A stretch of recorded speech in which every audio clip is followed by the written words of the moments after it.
Welcome to HOJO Radio.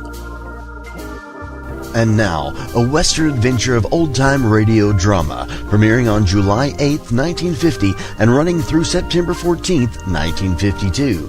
Movie star Joel McCrea stars as Texas Ranger Jace Pearson, who uses the latest scientific techniques to identify the criminals, and of course his faithful horse Charcoal to track them down. These shows were actual reenactments of Texas Ranger cases. The series was produced and directed by Stacy Keach Sr. and was sponsored for part of its run by Wheaties. Ladies and gentlemen, right here on HOJO Radio, Tales of the Texas Rangers. Next. From Hollywood, another authentic reenactment of a case transcribed from the files of the Texas Rangers.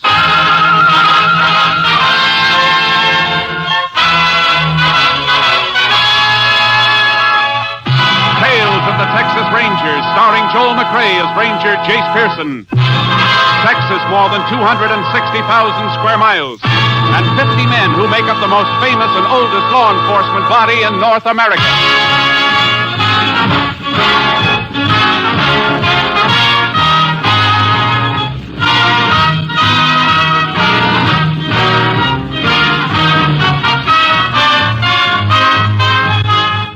Now, from the files of the Texas Rangers come these stories based on fact. Names, dates, and places are fictitious for obvious reasons. The events themselves are a matter of record.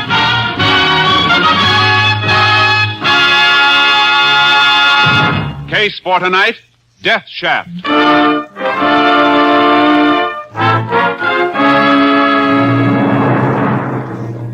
It is 9:30 a.m., November 18th, 1941, in the Big Bend country of West Texas. J.C. Wilford of the Bureau of Mines and Fred Blaisdell are winding up a narrow dirt road toward Blaisdell's abandoned mine in Black Hawk Canyon. How long did you say it's been since you operated your mine, Mr. Blaisdell? I never have operated it, Wilford. It was left me by my brother when he passed on. Oh, I see. I always understood there was ore here if you had the money to get it out, but I didn't. So I just let her sit here. Haven't even been near the place for, 2 years anyway. But lately I've been reading that the government's anxious to get some of these mines going again. Mm-hmm. So I got in touch with you at the Bureau of Mines to see if you think it's a worthwhile proposition. Well, if it looks promising at all, we can make a thorough survey, do a little diamond drilling, and see what we've got. Then if it looks good, you think the government will loan the money to operate it? Well, that's something I can't answer. All we at the Bureau do is make the recommendation. Hey, pretty desolate country around here, isn't it? Yeah, I'll see. Yeah, here we are. Oh, is that the entrance to the mine ahead? Yeah, that's it. All boarded up. And padlocked. Guess my brother put that door on the entrance to the shaft when he quit working the mine. Yeah, I got my key. That's funny. What's the matter, Blaze? Key doesn't seem to fit. Well, you sure it's the right one? Yeah. Hey, this isn't the same lock on here. What? Well, there was a master padlock on here before. Now it's just a cheap one from a dime store, looks like. That's strange. Who'd want to switch locks? Why? I don't know. Somebody must have been snooping around up here. Wait. Piece of iron bar line over here. See if I can pry that lock off. It's a fairly new lock by the look of it. Yeah. Okay, let's open her up. Yeah, I got the flashlight. I better go first. Okay, Wilford.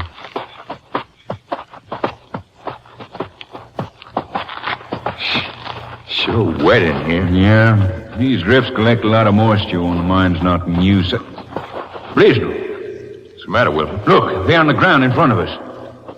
Holy smoke, a skeleton. The clothes just about all rotted away. And a different padlock on the entrance. Looks like somebody didn't want this skeleton found, Wilford. Yeah, and if you'll take a look at the skull, you'll see why. Hey, it's all bashed in. It sure is. The club or a rock by the look of it. Yeah. Whoever that was, looks like he was murdered. The two men notified Sheriff Benson, who requested help from the Texas Rangers. Ranger Jace Pearson was assigned to the case, joining the sheriff and 2 men at Blaisdell's mine. Pretty damp, Sheriff. Sure is. You men touch anything in here? Not a thing, Ranger. After I pried off the new lock, we come inside, but just as soon as we saw the skeleton, we got out in a hurry and called the sheriff. Isn't that right, Wilford? Yeah, that's right, Ranger. Well, there it is, Jason. Yeah. Skull sure is bashed in. It's pretty hard to tell how long he's been dead, Jace. Yeah, remains would deteriorate pretty fast in this dampness. And as far as telling who it is, clothes are all rotted away, so the same would go for any papers he might have been carrying. Just a minute, Sheriff. Look, these loose rocks on the side here. Right. Looks like a leather wallet. It is. Pretty well preserved, too. Sure. It was a little higher than the skeleton, up out of the wet. Yeah, pretty lucky for us. Looks that way. Any money in it? No. Just some papers. Might have been robbery. Killer took the money, then tossed the billfold away. Can you make out the writing on any of the papers? Gilbert W. Madden. Madden? Name mean anything to you, Blaisdell? I was just trying to think. No, I don't remember ever hearing it before. How about you, Mr. Wilford? Being from the Bureau of Mines, you probably spend a lot of time around this part of the state. You ever hear the name before? Madden. It sounds a little familiar, but I can't seem to place it, Ranger. I'm sorry. Okay. I guess that'll be all for now. Let's get back outside. We want signed statements from you. You can drop around the sheriff's office and make them. I'll be in this afternoon, if that's okay. Sure. See you then, Blaisdell. Come on, Wilfred. I'll give you a lift back to town. Right. You through here, Jess? Not quite. Take this broken padlock along. I want to look at this hasp on the door. I doubt if you can tell much from that. It's all scratched up where Blaisdell pried off that padlock. Yeah, I know. There's one thing sort of puzzles me a little, Sheriff. What is it? This new lock isn't rusty enough to have been out here in the open for very long. What do you figure that means? I won't know until I can get some idea of the approximate time of death. Come on, let's get back to town and start checking on Gilbert Madden. See if we can find out how long ago he was murdered.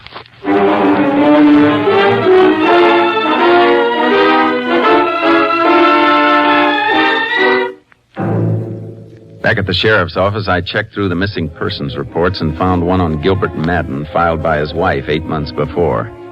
Mrs. Madden was promptly notified and requested to meet us at the sheriff's office for routine questioning. Have a seat, Miss Madden. Thank you, Sheriff. I'm sorry to be asking questions at a time like this, ma'am. That's all right, Ranger. I don't suppose there's any doubt it was Gil. I'm afraid not, ma'am. We found his wallet, and the lab confirmed the identification by means of the teeth. Well, I've felt for some time that Gil must be dead.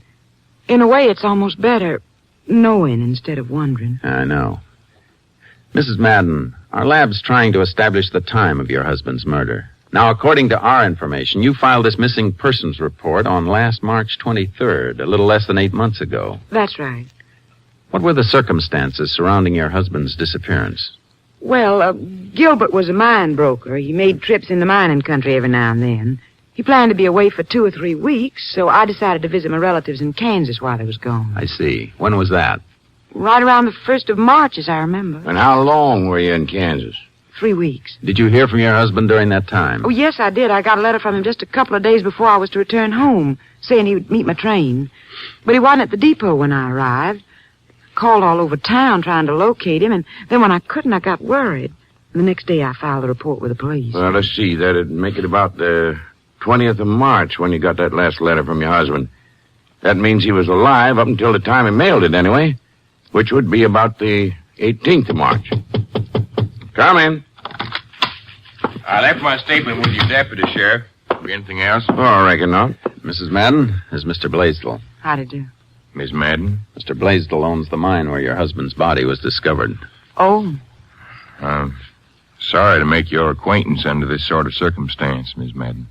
Sheriff, I'm sure you told me where this mine was over the phone when you notified me, but what with the shock, I don't seem to remember. Oh, my mine is over in Black Hawk Canyon, Miss Madden. Black Hawk Canyon? That mean anything to you, Miss Madden? Oh, Willie. Who? Oh, Willie. He lives up in Black Hawk Canyon somewheres. Look, Mrs. Madden, Who is this old Willie? Well, he has a mine up there. He's a strange old man. He's very eccentric. Well, what makes you think he had anything to do with this? Because in that last letter I got from Gilbert, he mentioned something about old Willie pestering him again. I didn't pay much attention to it at the time. I still don't get the connection between your husband and this old Willie, Mrs. Madden. Well, you see, about 2 years ago, my husband made a business trip into that region. I went with him. This old Willie was hanging around a little store where we stopped for a cold drink. When he found out my husband was a mine broker, he became very excited. Said he had a valuable mine he wanted Gilbert to look at. Did your husband inspect Willie's mine? No, because the storekeeper broke in and told us Willie's mine was worthless. Willie became furious, and finally the storekeeper threw him out. I see. Did Willie threaten your husband, Mrs. Madden? Well, he wrote a few crazy sort of letters to Gilbert, accusing him of being a spy for what he called the big companies.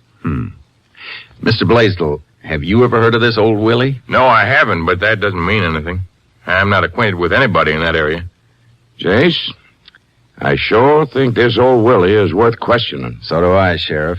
We'll head back to Black Hawk Canyon and see if we can find him. Right now, he sounds like a first-class murder suspect.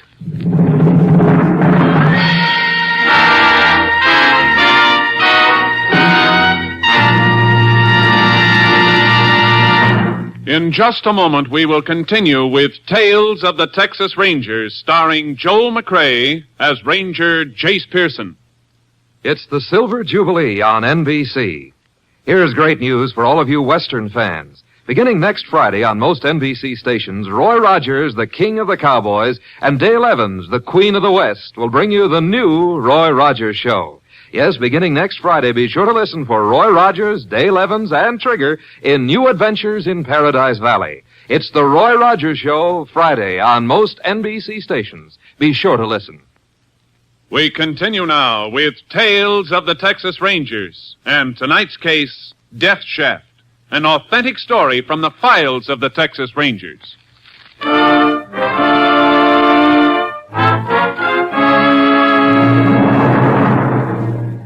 As a matter of routine, I checked up on Mrs. Madden's story of her visit to relatives in Kansas and quickly confirmed the fact that she was there during the period she had stated.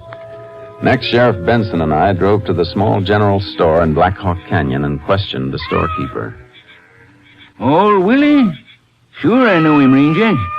Comes in here once a month regular for supplies. Crazy as a coot. Where does he live, Price? About 20 miles up the canyon. He's got a no-count mine up on East Rim.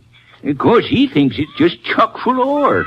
Mr. Price, I want you to think back about 2 years ago. An incident involving old Willie and a mine broker named Madden is supposed to have taken place here in your store.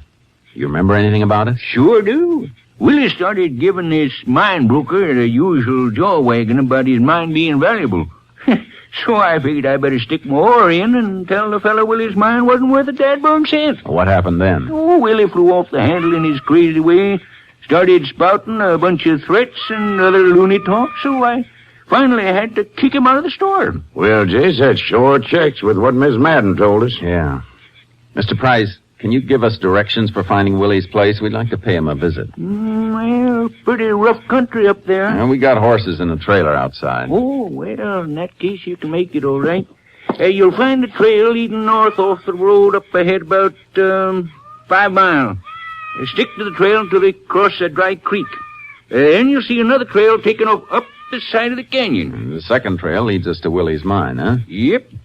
Of course, may not find him there. Why not? He's pretty skitterish about visitors. That's just why I want to pay him a visit. See if he's got anything to be skitterish about.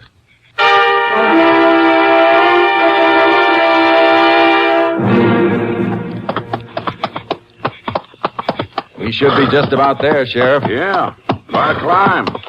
Looks like we're directly across the canyon from Blaisdell's mine. Listen.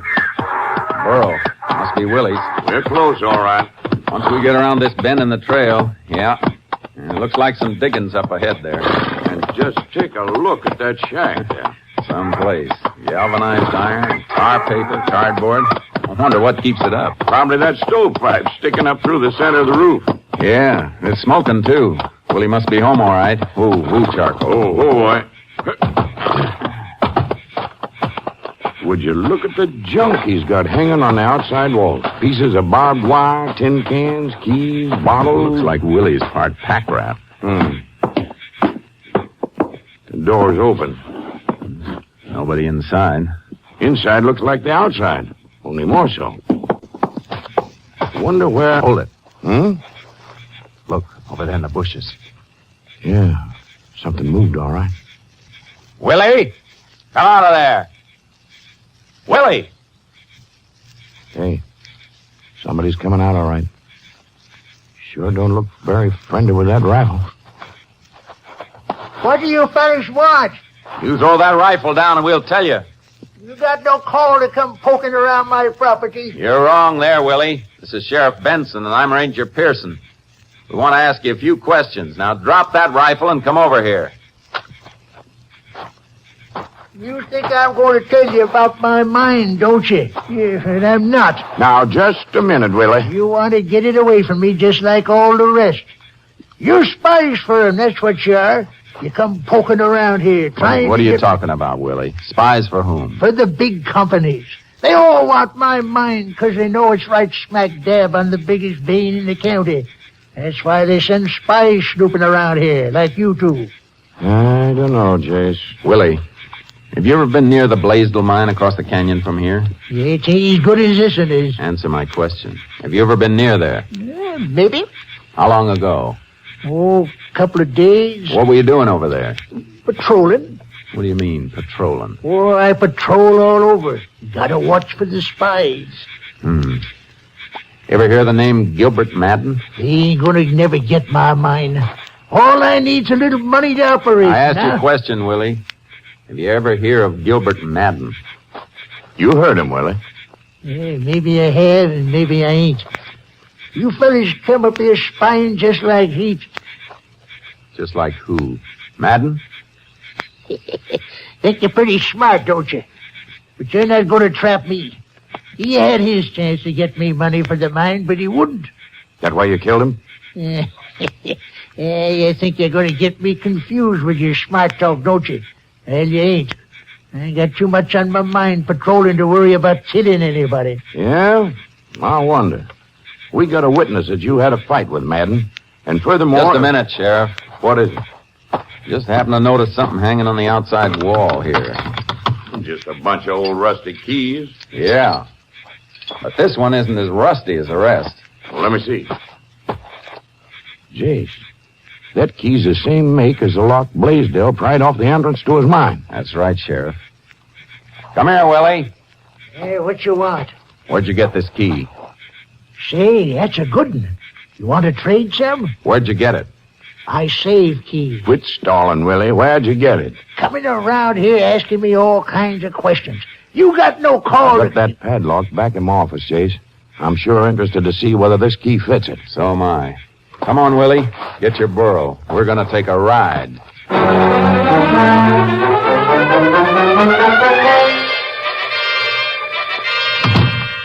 Making me come down here with you fellas. You think I'm not wise, do you? Padlock's in my desk here. You get me down here while one of your other spies snoops around my mine, takes ore samples. Here it is. Let's have it. Okay, now I'll try this key in it. Fits. It sure does.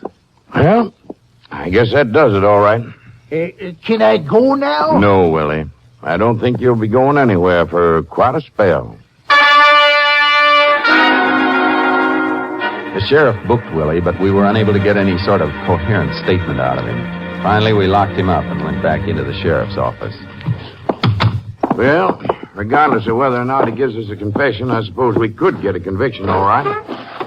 Maybe, unless they find him mentally incompetent. Even so, they'll put him away. Yeah, that's just what I was thinking. Be pretty rough on him if he happened to be innocent, wouldn't it? You be innocent? Now, Jay. Yeah, I know. We have two witnesses to the fact that Willie threatened Gilbert Madden. That's right, Mrs. Madden and the storekeeper. But what clinches it is a padlock on Blaisdell's mine, Jace. That key we found at Willie's shack fits it. That's about as solid evidence as there is, seems to me. I wonder.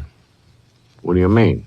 A couple of things about this don't feel quite right to me, Sheriff. Well, what, for instance? Well, near as the lab can figure, Madden was murdered about 8 months ago. That's right, last March. But the lock Blaisdell broke off the mine entrance was hardly rusty at all. And neither was the key we found hanging out in the open at Willie's shack. What's wrong with that, Jace? Willie broke off the original lock when he hid Madden's body. But Madden died 8 months ago, and that second lock couldn't have been on the hasp that long. Well, maybe Willie didn't put the lock on right away. Maybe later he got to worrying about somebody discovering the body, and, well, that's when he put it on. Sheriff, the time you're most worried about a body being discovered is right after you've killed a man, not several months later. Sure, that's the way a sensible person would react. But remember who we're dealing with. Old Willie, who's not exactly what you call a sensible man. I know, Sheriff. But then there's the part about the key hanging right out in plain sight at Willie's shack. Now, Jace, you said yourself Willie was part pack rat. Remember all the other junk he had hanging around the shack? Sure I do, Sheriff. I also remember what Willie said when we showed him that key. Say, that's a good one. Just like he'd never noticed it before. What are you getting at, Jace? Maybe Willie did kill Madden, but it seems to me there's a bare chance he didn't. Then how'd he get that key? Oh, he could have found it, or it could have been planted there. That'd be awful tough to prove either way, Jace. Sure it would. But as long as it's a possibility, we're not closing the case. Come on, let's talk to Mrs. Madden and see if she can give us a line on anybody besides old Willie who might have a reason for killing her husband.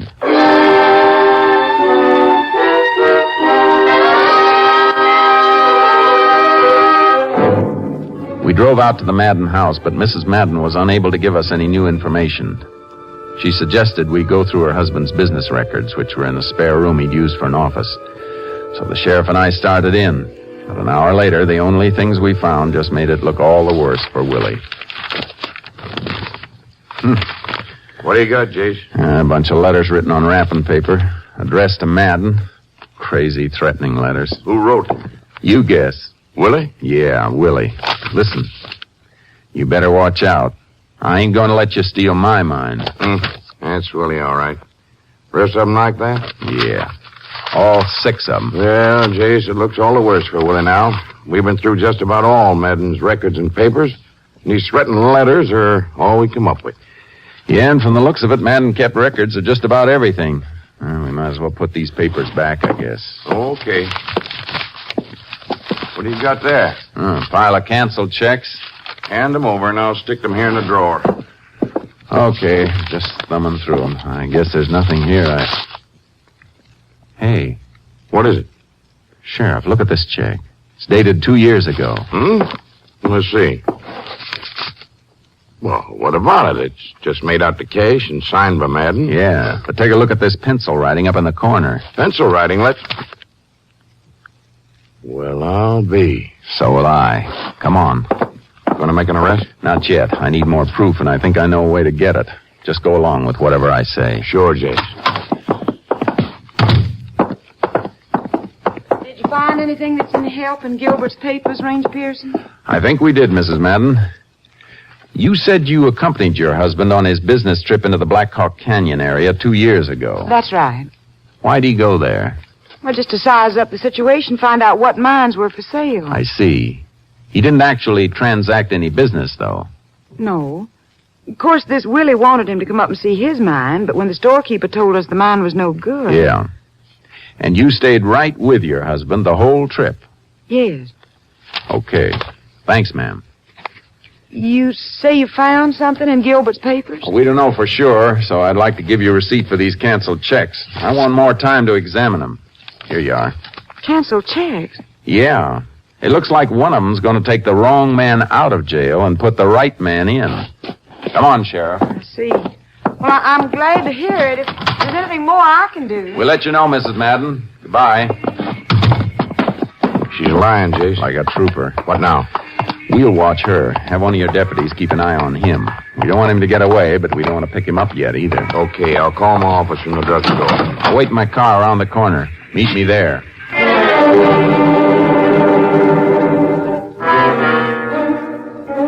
The sheriff made his call and rejoined me. We sat in my car waiting. Then a little after dark, Mrs. Madden's car pulled away from her house, heading out of town. We followed, keeping well back. 2 miles out of town, she pulled off the highway, parked behind another car, got out and headed into the brush. The sheriff and I worked our way slowly and quietly in the direction she'd taken. Should be around here somewhere. Yeah. Keep it as quiet as possible, Sheriff. Reckon she come out here to meet him? Looks like. Listen. Yeah. I hear him talking. Look, they're not clearing ahead. Yeah, let's ease up a little. You little fool. You must have overlooked something when you went through those records. No, I'm sure I didn't, Fred. I found the entry he made where you paid him for appraising your mine 2 years ago. I tore it out. There's nothing in those records to show the two of you knew each other. You're wrong there, ma'am. Hold it real steady, Blaisdell. Pearson. Yeah. So the two of you didn't know each other until I introduced you, huh? You've been in it together ever since you met 2 years ago. Clara, you little fool. You were tricked into coming out here so they could catch us together. They didn't have any proof of anything. I got proof right here in my pocket that you lied when you said you didn't know Madden, Blaisdell. Yeah, what kind of proof? Something you overlooked, Mrs. Madden. A check made out to cash. What? You didn't notice the pencil writing on it. Pencil writing? Your husband made a notation that the check was to cover expenses of a trip he'd made to appraise Blaisdell's mine 2 years ago. You told me you were with your husband the whole trip, so you lied about not knowing Blaisdell. Clara, you stupid little... You gotta listen to me. I didn't want any part of it, but Blaisdell forced me to. What's that? I'm in the clear. I was in Kansas when it happened. Blaisdell killed my husband. Oh, that's how you stick by me, is it? Why, you little... Hold it, Blaisdell. You're not going to get away free, Clara. I guarantee that. Sure, I killed Madden Ranger, but it was her idea. That's a lie. Right from the start, it was her idea. How to go about it. Put the body in my own mind and change locks. He's lying, Ranger. Plant the key at Willie's shack, pretend she and I didn't know each other. Then produce the body so she could collect on the insurance. All of it was her idea. You shut up. You shut up. I'm not half finished yet. Got a wedge out on me, will you? Wait till I get through spilling. Shut up, you little... Shut up! You know, Sheriff, strikes me we've only got one problem left. What's that, Jace? Getting them to talk slow enough so a stenographer can get it all down. Come on, both of you.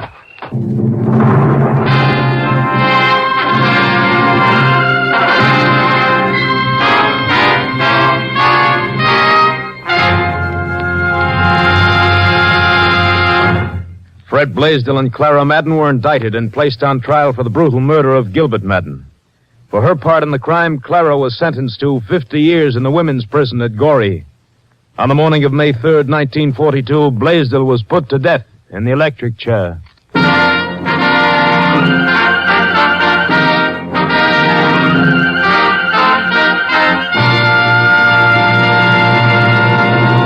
And now, here's the star of our show, Joel McCrea. Hello, folks. First of all, we want to thank you kindly for the many wonderful letters and cards we received during the summer months. It's mighty heartwarming to know we have so many good friends. As a matter of fact, the Rangers themselves have received quite a few of your letters, too. And like us, they certainly appreciated hearing from you. I'm sure that most of you will recall reading about a great Texas Ranger captain who retired from active duty on July 31st of this year. Some of our stories have been based on his exploits. He's the famous Captain M.T. Lone Wolf Gonzalez, whose favorite guns are engraved with the code he has always lived by in his colorful career. Never draw me without cause, nor shield me without dishonor. Tomorrow, it'll be exactly 31 years since Lone Wolf was sworn in as a Texas Ranger. And as in the past year, so in the years to come, we are proud to have him as our technical advisor. Congratulations, Cap. See you next week, folks. Next week, Joel McCrea in another authentic reenactment of a case from the files of the Texas Rangers.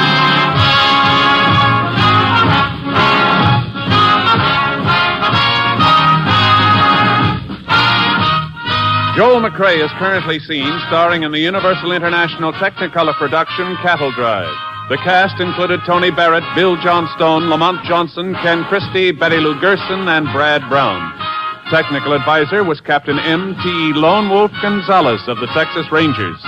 This story was transcribed and adapted by Bob Reif, and the program is produced and directed by Stacy Keach. Hal Gibney speaking.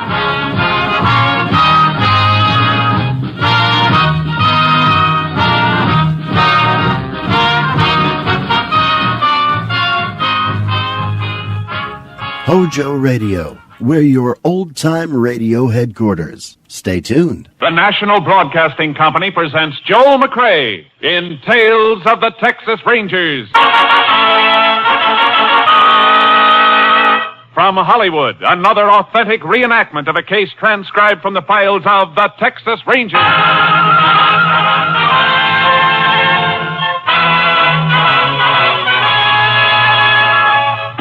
Tales of the Texas Rangers, starring Joel McCrea as Ranger Jace Pearson.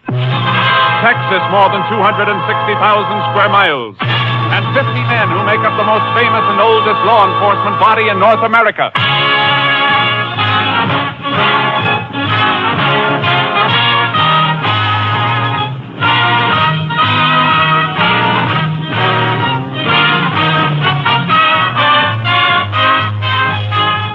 Now, from the files of the Texas Rangers come these stories based on fact.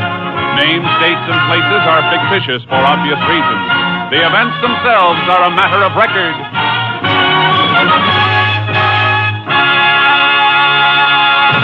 Case for tonight, wheelchair killing.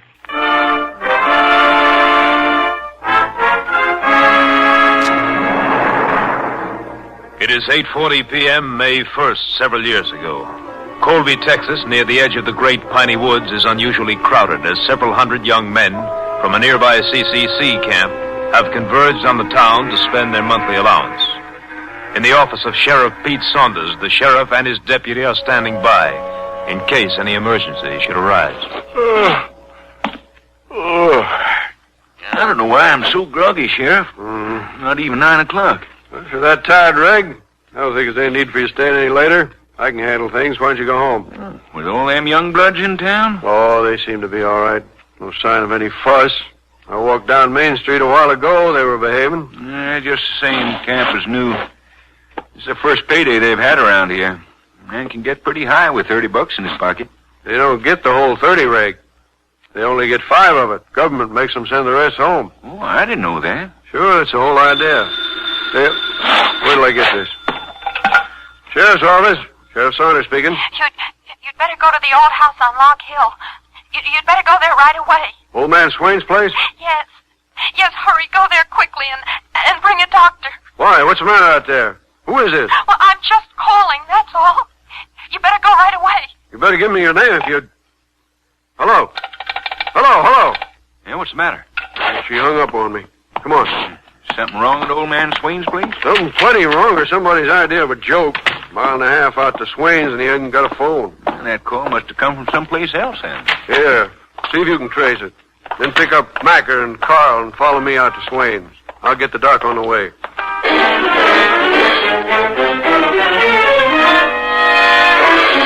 Finley Swain, a victim of rheumatoid arthritis, was found dead in his dilapidated home, seated in his wheelchair. An inquest was called and an autopsy ordered. He had not died from natural causes. The sheriff called for the help of a Texas Ranger, and Ranger Jace Pearson was assigned, joining the sheriff at the funeral home. Body's in here, Jace. Uh-huh. He's a pretty old man. Pressing 80. Crippled up bad the last 20 years or so. Hadn't been for that phone call, I'd have figured his heart just gave out. Guess the doc would have, too. Good thing you asked for a coroner's inquest. Let me see the autopsy report. Yeah.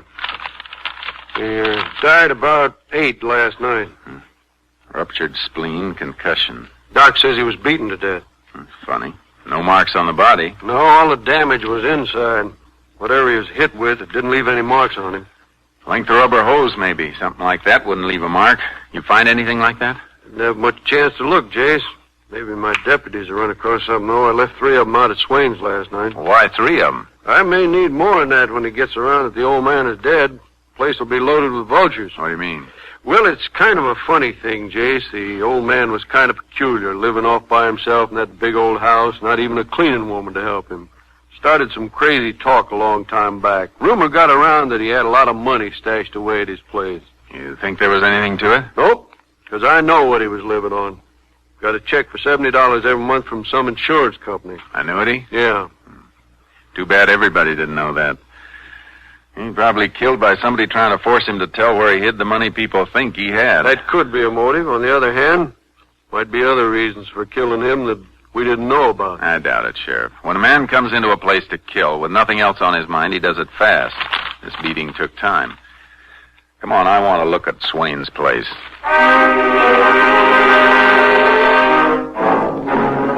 sheriff was right about the vultures. If his deputies hadn't been on guard, the house would have been a shambles. One of the deputies came inside with us. At the old man's wheelchair? Yeah, hadn't been moved. That's where we found him sitting. My lab crew will be coming in from Austin. They can dust the chair for prints while they're going over the place. What's this on the floor? Where you stand there? Yeah. I don't know. Felt a little crunchy when I walked across it before, like somebody spilled some sugar. It's not sugar. It's more like white beach sand. No beach sand around this country, Jay. Just the same, that's what it looks like. Lab boys can tell whether it is or not. Right near the old man's chair, too. He get around much? Outside, I mean? Best of my knowledge, he'd never wheel himself further than the front porch to get the sun. How'd he get his food in? Reg can tell you that. We used to sit on the porch and flag down a passing car or truck, ask him to pick up things for him at the market. I stopped by often to get him things. Had a red flannel shirt he'd wave. Spotted easy from the road. Let's look through the rest of the place. Hey, wait a minute. What is it, Jay? A few more grains of sand on the floor here. More of it right on into the kitchen. Let's go out back. There's nothing here, Jace. Just a stump field all the way back to them hills. Somebody's been out here, though. Look. Part of a shoe mark on the ground. You barely see the outline. The toe dug in deepest. Man must have been running. Only one thing wrong about the whole setup, Jace. That phone call I got was from a girl. It doesn't register as the kind of a killing that'd be done by a woman. Besides, a murderer doesn't usually call in a report. Too bad you couldn't find out who made it. Well, at least we know it came from a payphone in the lobby of the Colby house. The desk clerk didn't notice anybody, though. I see. Well, let's spread out a little, see if we can cut across any more tracks like this one. Reg, you move off to my right about 5 paces. Right, Jace. I'll fan out on this side. Good. Now, let's move. Right. I'm getting some light tracks over here, but the ground's too hard. They're not very clear. You must be on the right trail. There's nothing at all over this way. I'm going to flank you. Hold it. What is it? Find something, Reg? Yeah. Hey, you better come here. What is it? Man's sock. It's more than just a sock. Knotted at the middle and heavy at the toe. It's full of sand. So that's where those grains of sand come from. That killer must have thrown that away while he was running, Jace. Here's a murder weapon, Sheriff. Now all we gotta do is find the person who used it.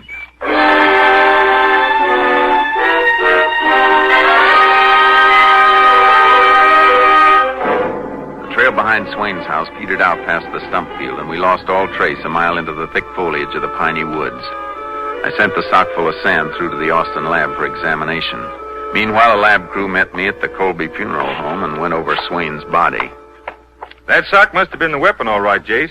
Look, just combed a few grains of the sand out of the old man's hair. A little more embedded in the scalp. Impact of the blows must have forced some of it through the sock weave. Must have. That's why you found traces of it on the floor. How you making out there? Don't know much yet, Sheriff. You check with the other lab men out at Swain's? Yeah. Usual jumble of smeared prints. That may be a report from Austin. I'll get it. All right. Hello? Yeah, speaking. I've had Reg Okay, checking on go that ahead. sand, Jace. No firm in the area handles that grade. That's funny. Right. Isn't likely the killer came from far off. Why not? Well, talk about the old man's having money stashed Okay, away is sort of a local rumor. I'll tell him. Andy in Austin with a report on that sock. There an army camp around here anyplace? No, why? That sock is army issue. Oh, wait a minute. There's a new CCC camp up in the Piney Woods, Jace, about 9 miles from here. Hey, they're civilian, but they get their clothes from army issue.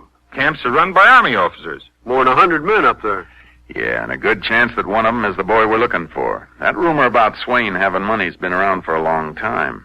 If somebody from the town was going to do him in, they'd have done it before this. Come on, Sheriff. Let's drive up to that camp. All right. Well, it'd be better if we could borrow a truck from someplace. Why a truck? Old Loggers Road is the only one to the camp. High centers. Kind of rough on a passenger car. Especially one towing a horse trailer like yours. Well, I got charcoal in my trailer. Can't we cut straight through the woods on horses? It's a good idea. Save us time in a couple of miles. You got a horse at your place? Yeah, it's on the way. All right, I'll drive you out. We'll start from there.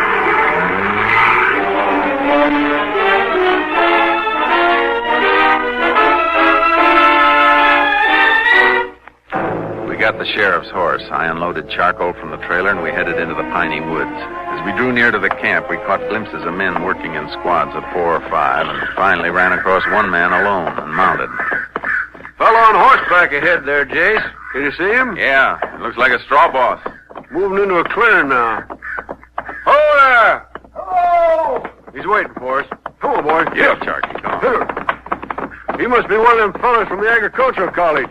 Understand they got 4 of them supervising. Have to have somebody who knows the woods. Most of the other camp boys are from the big cities. Yeah. You fellas looking for the camp? Whoa, easy, boy, easy. Yeah, that's right. It's about 3/4 of a mile off that way.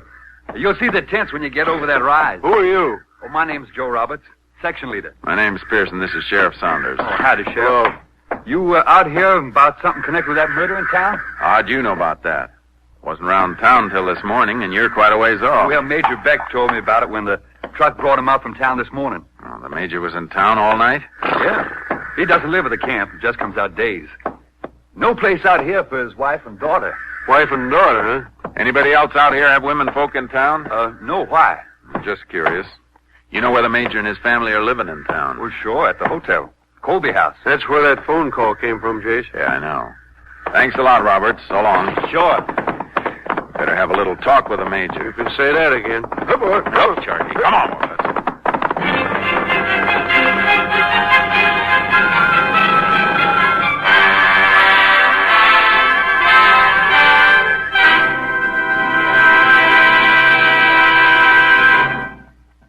In just a moment, we will continue with Tales of the Texas Rangers, starring Joel McCrea as Ranger Jace Pearson. It's the Silver Jubilee on NBC. Every Friday evening, there's another stirring adventure series for Western fans on this station. Yes, every Friday, NBC brings you the King of the Cowboys, Roy Rogers, with the Queen of the West, Dale Evans. Make your date for thrilling listening with the Roy Rogers Show every Friday evening at this same spot on your dial.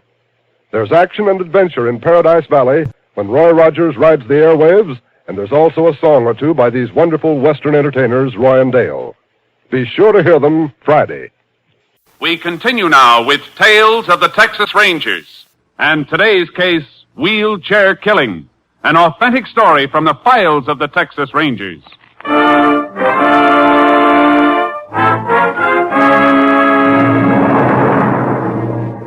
Major Beck was regular Army. In his early 50s, overage in rank, a gray, embittered man.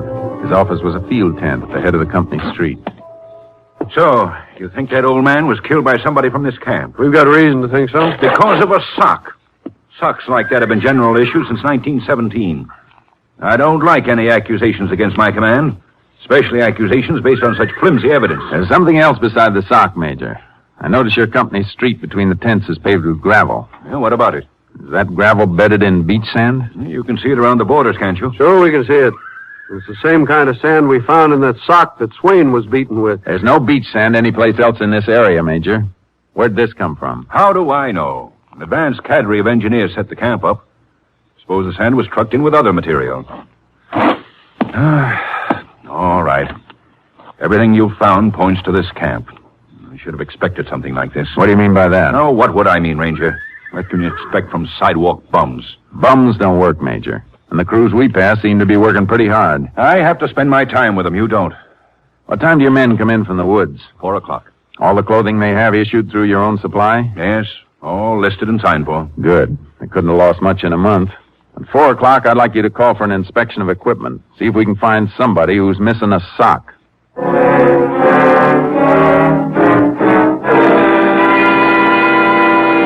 All sorts of equipment was missing. Shirts, extra shoes, mess kits. But there was only one man who couldn't account for a pair of socks.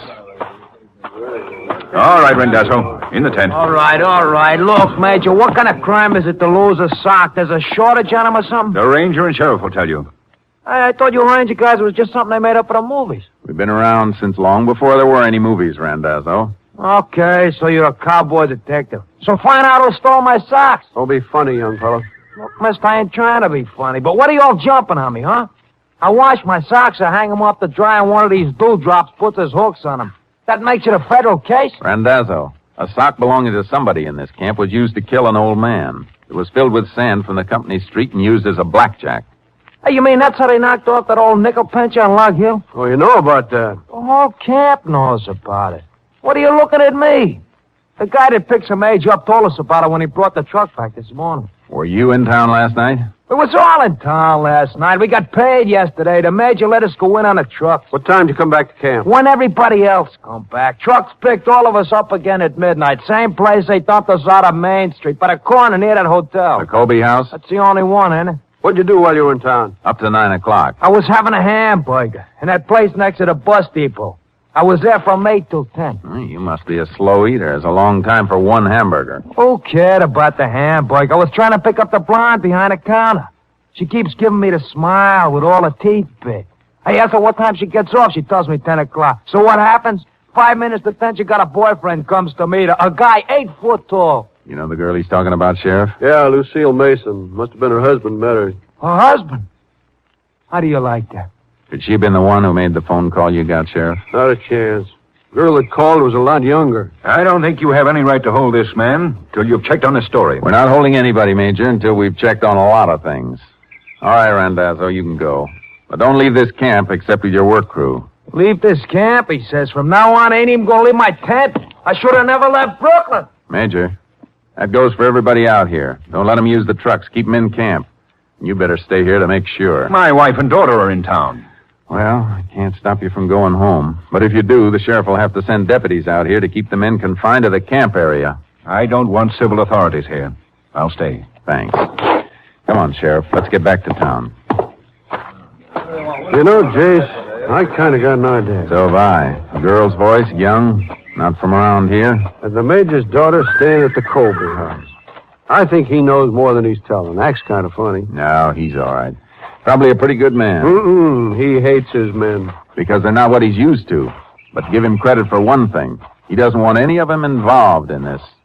If he had the authority to do it, he'd probably take that Randazzo and hang him to the highest tree. But when he thought we might take the man in, he went to bat for him. Yeah, I see what you mean. Hey, there's that fellow Roberts we met riding in, the section leader. Yeah, giving our horses water. Good for him. Your horses are kind of thirsty. Yeah, thanks for taking care of him, Roberts. That's all right. Say, how'd you make out with Randazzo? He seems to be all right. Most of them are. Major Beck doesn't like him, though. Well, that's his privilege. I guess he'd rather have some young Army officers around so he could sort of hand-pick a son-in-law. This gal's pretty. She associate with any of the fellows here? Well, when the camp first opened, a fellow named O'Brien, a good-looking kid, better education than most of the others, he used to drive the major back and forth from town. Then, all of a sudden, he got somebody else. Put O'Brien on mess hall detail. Took him off trucks altogether. You know if O'Brien was seeing the girl? Nobody. Could have met her pretty often that first 2 weeks picking up the major. Well, the truck drivers get into town almost every day hauling supplies and things. Uh-huh.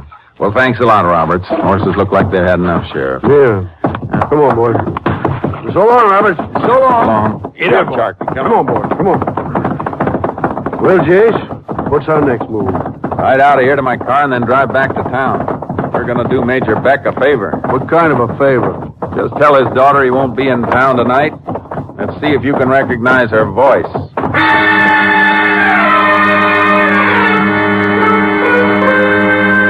At the Colby house, we got a break. The Major's wife wasn't in, but the daughter answered when we knocked at the door of her room. Who is it? Is that your mother? Sounds like a voice, Jace. Good.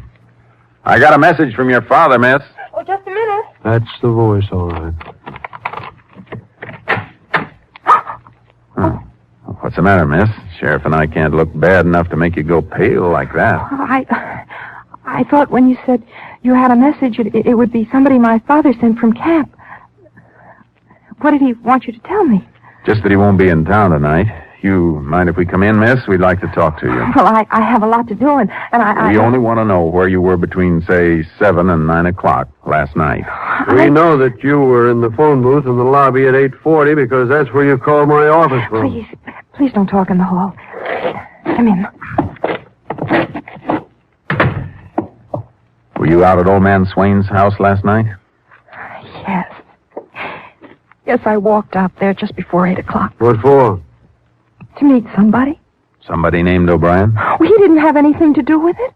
Johnny liked the old man. How'd you and your boyfriend come to pick Swain's place for your meetings?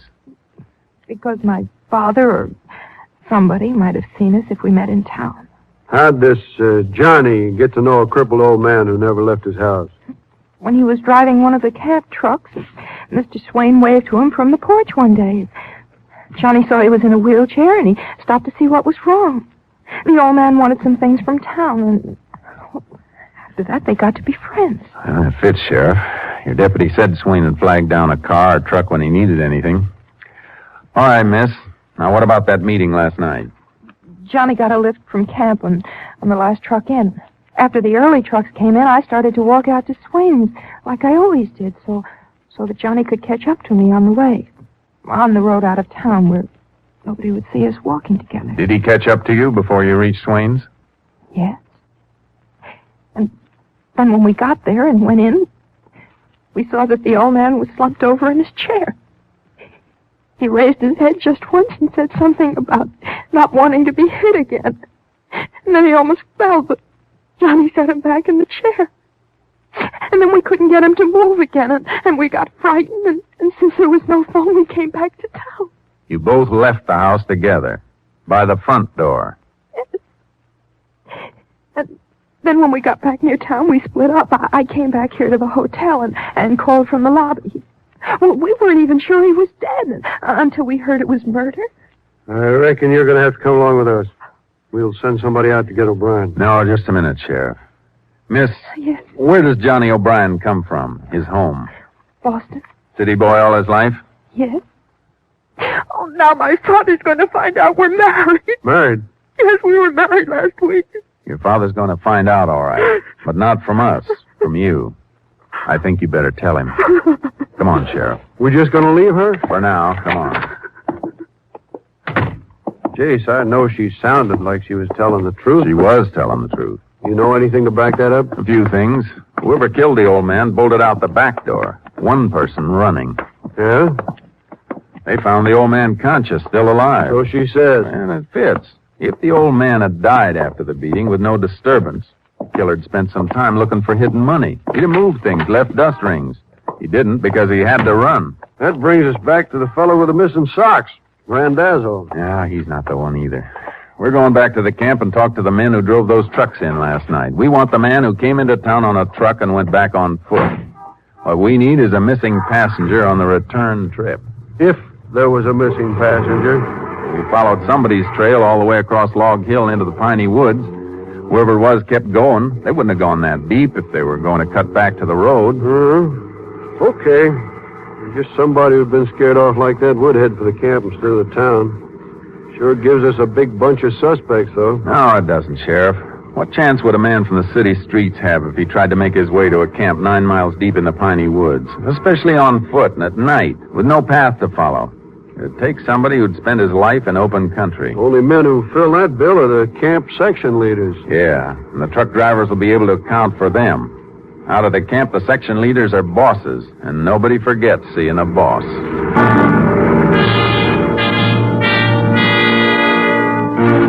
It was 2 a.m. when we reached the camp and woke the major. He led us to the truck driver's tent. One of the drivers had the answer we were looking for. He'd hauled section leader Roberts into town Saturday night, but Roberts hadn't ridden back with him. We left the tent. Roberts sleeps in the last tent, the end of this line. Alone? Yes. As a section leader, he has a private tent. Hey, hold it a minute. Where does Randazzo sleep? The fellow was missing the sock. Let me see. That tent right there. Let's wake him up first. What do you want Randazzo for, Jace? He's clear. I know it. But I want him to help us with something. We haven't got enough to make a case against Robert's stick. What's your plan? Tell you as soon as I get Randazzo out here. You know which bed he's in, Major? Yes, first bed to the right as you go in the tent. Wait till I get him. Randazzo. Randazzo. One of them? Get up and come outside. Don't wake anybody. I can't come out without my pants. All right, slip into them. All right. Hey, look, I'm being pinched, am I? No, but we'll be able to make an arrest in a minute with your help. You mean you know the rat that put his hooks on that sock I was missing? That's right. Just laid me to him. I'll feed him a mouthful of knuckles. Never mind that. Just do as I say. You ready? Yeah.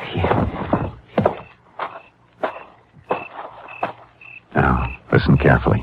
Here's what you do.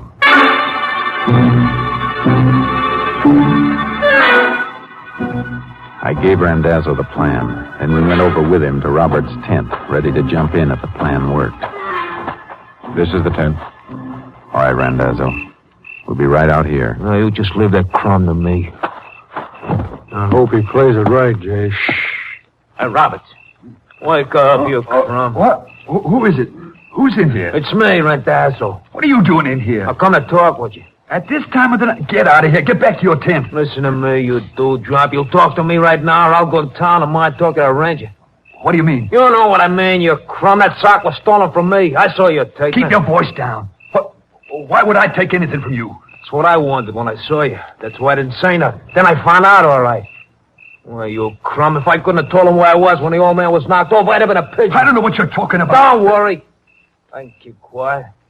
I can keep real quiet. All it's going to cost you is $100. I haven't got $100. Oh, you're kidding.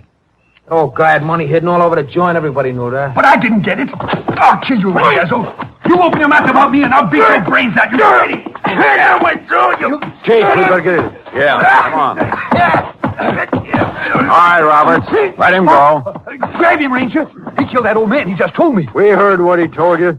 Try these cuffs for size. He's lying about those socks. I never had You better anything. shut up until you get a lawyer. You all right, Randazzo? Yeah, sure. I'd have flattened him if you hadn't come in.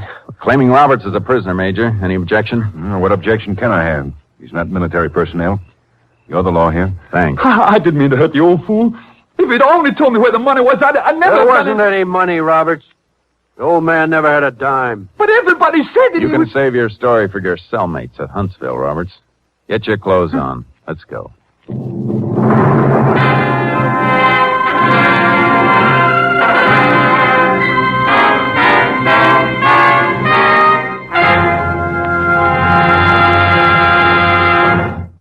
Harlan Roberts made a full confession to the brutal murder of aged and crippled Finley Swain. And the following year, he was sentenced to Huntsville Penitentiary for the rest of his life. Next week, Joel McCrea in another authentic reenactment of a case from the files of the Texas Rangers.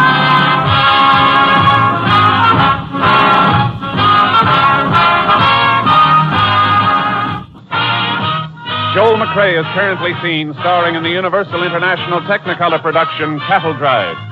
The cast included Tony Barrett, Bill Johnstone, Tom Tully, Mike Barrett, Frank Gerstle, and Tom McKee. Technical advisor was Captain M.T. Lone Wolf Gonzalez of the Texas Rangers.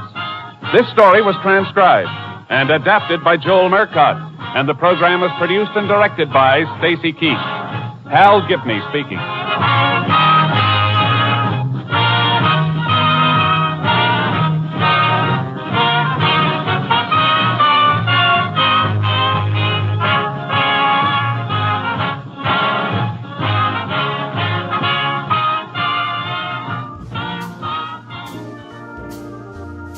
Our next broadcast starred James Stewart as a drifting cowboy in the final years of the Wild West.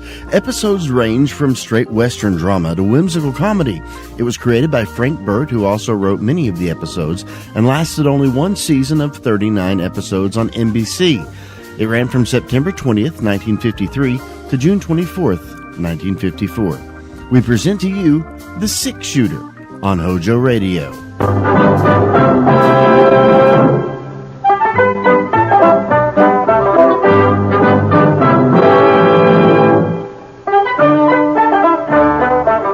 In a moment, you will hear James Stewart as the six-shooter, just one of the many great stars brought to you on Sundays on NBC. Every Sunday, hear Hume Cronin and Jessica Tandy in The Marriage, Sir Laurence Olivier on Theatre Royal, Lawrence Tibbett with the Golden Voices, Helen Hayes, Frederick March, Rex Harrison, and Lily Palmer on the NBC Star Playhouse. All of them heard only on NBC. James Stewart as the six-shooter.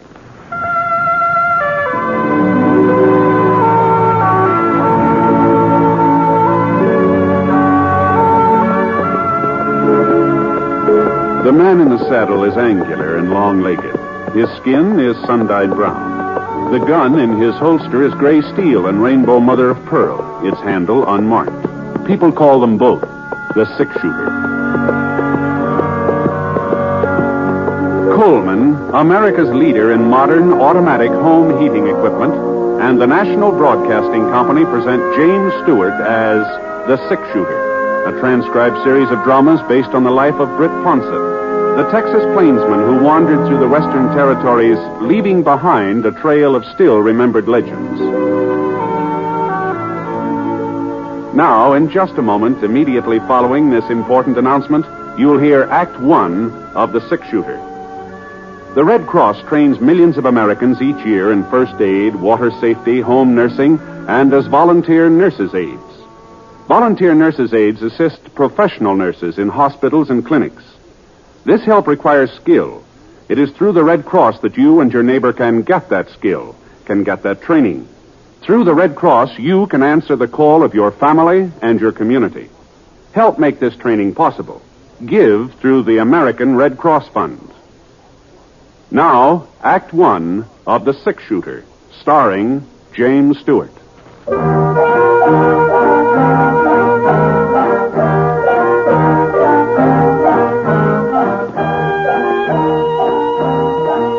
trail to Virtue City was over the crest of Bear Neck Mountain and then down the northern slope. That's why you couldn't see the town until you were almost there, out in the clouds. There always seemed to be a stack of thick marshmallow clouds along the side of Bear Neck, and by the time you got through them, the town was right in front of you. Anyway, it was about 2 o'clock in the afternoon when I hit the city limits, and at least what had been the city limits 10, 15 years ago. Of course, nowadays, houses on the outskirts weren't much more than just loose timber and broken windows. When I reached the main street, things looked more normal. Not like a real town, of course, but, well, the mercantile was open and the bank and the post office. 10 or 12 stores, maybe, all still doing business. I spotted what I was looking for. Oh, boy. Oh. The sign on the Opera House said Rocky Mountain Western Railroad, Virtue City office. Well, I guess they might as well use the Opera House for something. Jenny Lind sure won't be singing there anymore. Not like she did for the grand opening.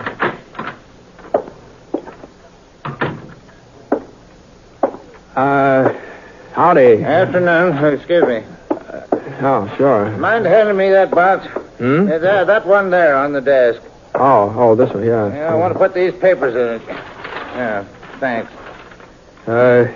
You're cleaning out the office, That's huh? right. I see. Yes. Moving to another place. Yeah. Well, I guess there's plenty of vacancies in Virtue City, isn't there? Yeah, there'll soon be one more. Oh, wait a minute. What? You leaving town? I sure am, mister. In 3 weeks. That's what I wasted here. 3 weeks. Well, I'm not wasting any more time. Tomorrow night, that's the deadline, then I take the stage. Virtue City doesn't deserve a railroad, and they're not getting one. Well, what's on your mind? Well, under the circumstances, I'm not exactly sure. That's no surprise. Nobody's sure of anything around here. No, what I mean is I was figuring on signing up with the railroad. I've laid track before, and I thought that I heard the new line was going through Virtue City. You heard wrong, mister. Uh-huh. Well, I'm sorry to have troubled you. There's other folks who should be sorry. Gave me their word. Said they'd have the right of way free and clear. Ought to sue them. That's what we ought to do.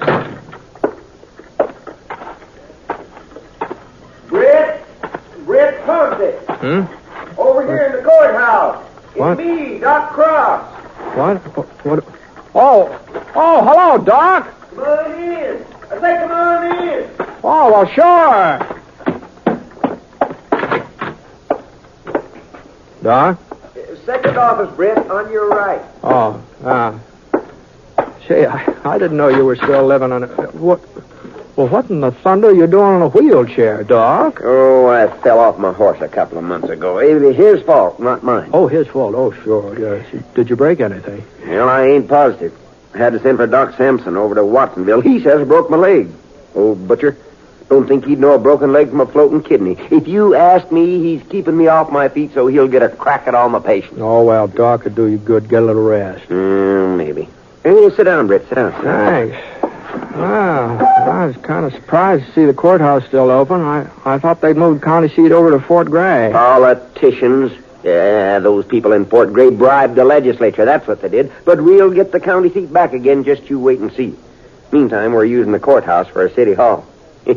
I guess we got just about the fanciest city hall west of Denver. Yeah, I wouldn't be surprised. I'm the mayor now, Britt. Oh, yes, wow. Sir. Good for you. What about you?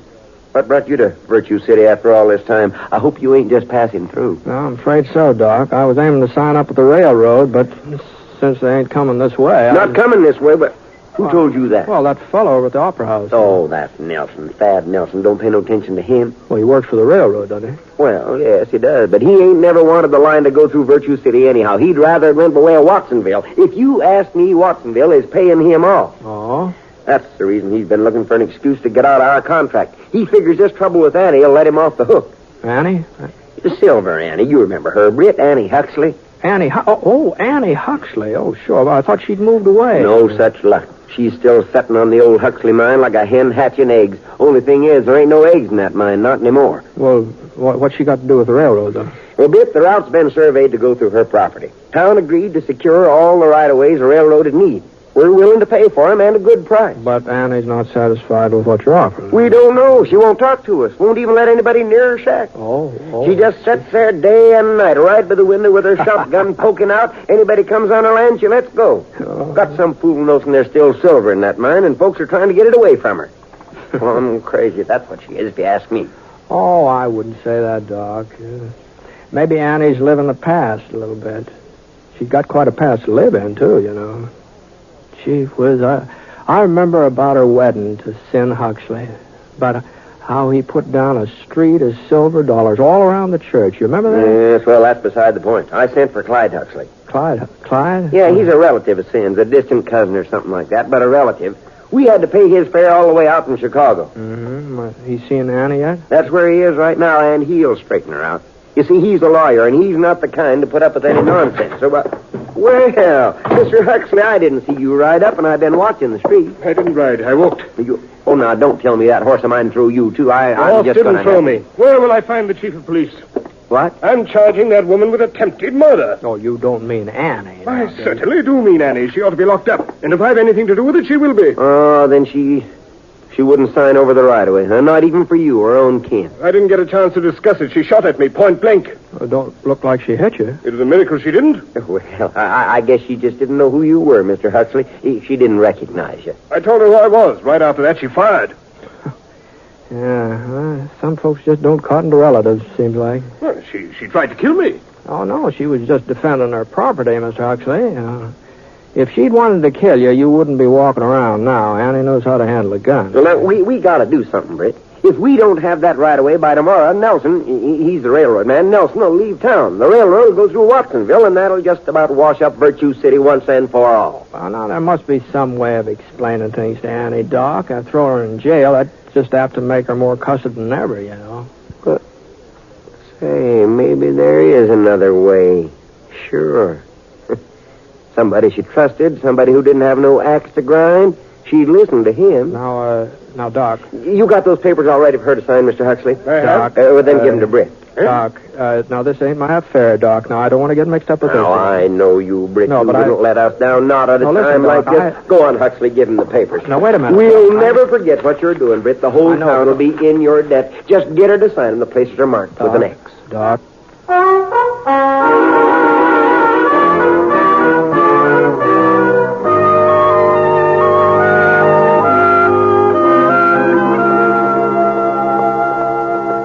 Next thing I knew, I was riding up to the Huxley mine. Annie's shack was next to the main shaft, about 100 yards off the road. I slid down out of the saddle and tried the gate. Holy smokes. Padlock big enough to protect the Denver Mint was chained around the post. Well, I had nothing else to do but climb over the fence. Getting on toward dusk. Now, I didn't know whether to sneak up on Annie unawares or just walk up to the front door in plain sight and take my chances. While I was making up my mind, I flattened down behind a pile of wooden boxes. Well, at least one thing was certain. I wasn't going to sneak up on her unawares. Go on. Beat it. Next time I won't miss. I'll put that thing down, Annie, or I'll shoot it out of your hands. Well, who's off there? Who is that? Britt Ponsett. Britt? That's right. I might have known. None of the flea-bitten skunks from around here would have nerve enough to talk to me that way. All right, I'm coming in, Annie. I guess there's no stopping you. Not that I believe you'd ever try to shoot this gun out of my hand, Britt, no matter what you say. Well, that makes us even, man. I don't believe you would aim it at me either. How are things, Annie? Well, not too bad. Not too bad. So close that door, will you? Sure. Fact of the matter is, Britt, I've been working the southern shaft lately. Found a vein that looks real promising. One of these days, the Huxley will be going full force again. Mm-hmm. Now, Annie, no, you don't really believe that. Why, of course I believe it. Why shouldn't I? We took $250,000 out of this mine, Sin and me, and there's plenty more. It's just a question of finding it. Here, you want some coffee? Yeah, thanks. Now, these hills have been worked dry, Annie. There's no silver in them, not anymore. And that's why I came up to talk to you. Here, drink your coffee. Thanks. It's about the right of way for the railroad. You're just wasting your breath. No, but Doc Cross said you didn't know anything about the railroad, that nobody had been able to explain it to you. Nobody had to explain it. There's nothing goes on in Virtue City that I don't get wind of. I ain't lived here 35 years for nothing. Doc says the town needs the railroad, needs it bad. Why, I got no objection to a railroad into Virtue City. Probably need it myself to haul the ore out when I strike a rich vein. But the line don't have to go through my property. Mm-hmm. A mountain country like this, railroads don't have much choice. I asked Doc Cross. The only other route would cost a whole lot more money, more than the Rocky Mountain Western's willing to pay. Well, that ain't my problem. All I care about is the Huxley. And they not laying any tracks across it. All right, Annie. All right. That's the way you feel. Thanks for the coffee. I guess maybe I ought to warn you. Your cousin's talking about putting you in jail. He ain't my cousin. He's Sin's, and Sin never had no use for him neither. Well, whoever he is, he's And as for putting me in jail, he'll have to find somebody to come out here and arrest me first. From what I've seen of him this afternoon, there ain't much chance. That's you, Hey! give me that gun, Annie. Don't make no trouble. Oh, what's going on here, Huxley? I told you I was going to swear out a warrant for arrest. Thanks to you, the sheriff was able to serve it. Rick Ponsett! Oh, wait a minute. Of all the low-down mean... Annie? Keeping me occupied so No, they no, could sneak in here. No, Come on, Annie, let's go. Listen, Annie, I can swear I've to you done enough listening to you already. Take your hands off me, Sheriff. I ain't one of the girls from Crawford's saloon. I'm Silver Annie Huxley, and when I go to jail, I go under my own power.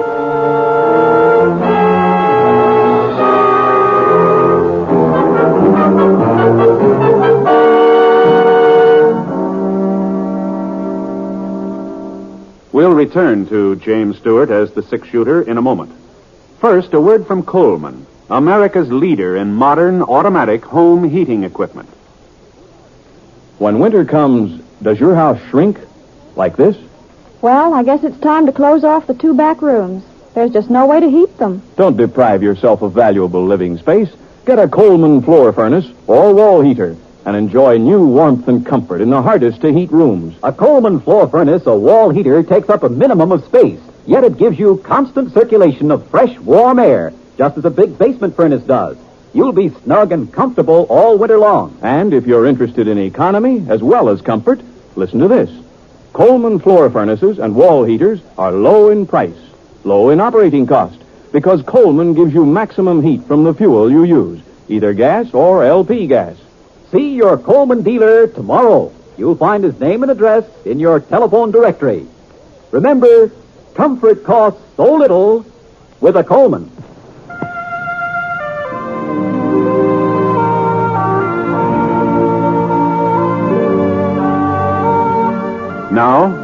2 of The Six Shooter, starring James Stewart as Britt Ponsett.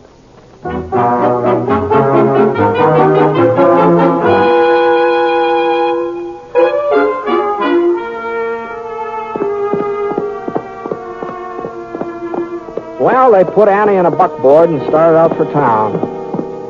I rode alongside for half a mile or so and tried to tell her I wasn't part of getting her arrested, but she wasn't listening. So I gave Scarry's head. It was about 9 o'clock when I got back to Virtue City. The place looked even stranger by night than by day. Just a light here and there where folks were living. And then whole blocks of darkness in between. Sort of like the candles on a cake when part of them had been blown out. I stopped off at the Mansion Hotel long enough to get me a room, then I headed over to Doc Cross's house. He was sitting in the living room eating a box of hard candy when I got there. Come on in, Britt. Come on in. How'd you make out? Get her to sign on the dotted line? No. Sorry to hear that. Oh, my gosh. I ought to know better than to eat this stuff with my teeth. Sure is good, though. Have a piece? No, thanks. Well, now, you mustn't feel too bad, Britt. I was afraid you wouldn't have much luck with her. So was Mr. Huxley. He went ahead and got that warrant drawn up. Yeah, I know. Uh-huh. Yeah. I was there when the sheriff arrested her. She thinks I was in cahoots with him and Huxley. Oh, well, now that's a shame. But don't you worry. I'll see she finds out the truth. No, I guess it served me right for getting mixed up in her affairs. No, you wasn't mixing, Britt. You was just doing us a favor, and we're all much obliged. Mm-hmm. You know, sending for Clyde Huxley was just about the smartest stunt I ever pulled. Maybe so, but you haven't got the right of way yet. We'll get it, Britt. We'll get it. Mm-hmm. Well, I don't think jailing is the answer. Besides, you'll have to turn her loose anyway. Huxley can't make that charge of attempted murder stake. No, he's not charging her with anything, Britt. What? It's just a question of whether she's got all her faculties or not. That's what the hearing will be about. You mean he's claiming she's crazy? Well, you said yourself she was peculiar. I said she lived in the past, that's all. Everybody's got something to remember, does that, more or less? Well, in her case, it's more, not less. Of course, it's up to Judge Drayton to decide. Well, hasn't there got to be medical testimony and a sanity hearing? Yep. Huxley subpoenaed me this evening. Doggone it, Doc, now. This just isn't right. Huxley's her only relative. He looked up our state law. It says the nearest relative can demand a sanity hearing if there's sufficient cause. You take that mine away from her, you'll break her heart. Now, wait a minute, Britt. You said yourself this wasn't none of your business, that you were sorry you mixed into it. Sure, but it just looks like I got mixed up in it. All right, good night, Doc. I'll see you later. Now,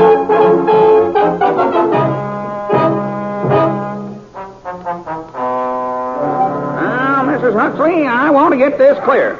You admit firing a shotgun at various people who've approached your place of residence at various times. I've shot at people trying to get into the Huxley mine, if that's what you mean. That's right.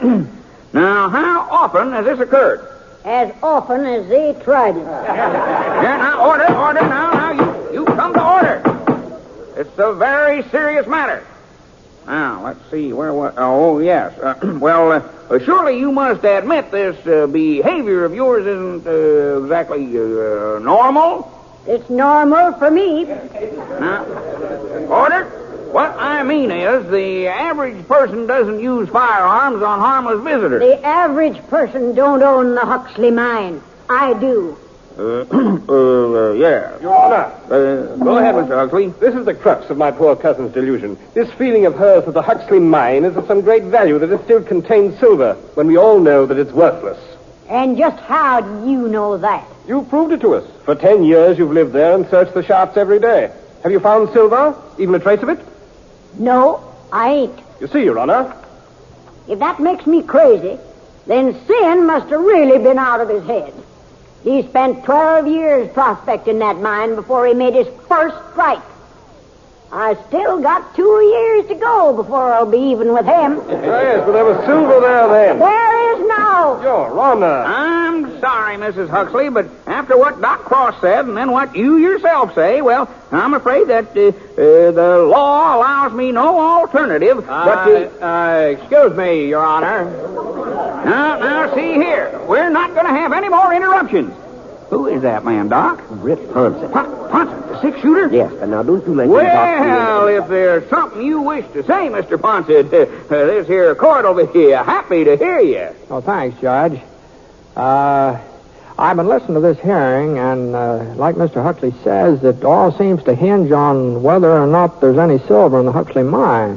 What I mean is, if there was silver, then Annie's actions wouldn't seem so strange, would they? No, I suppose not. She'd be protecting a valuable piece of land. But... Yeah, well, now, I think maybe you ought to see this report here.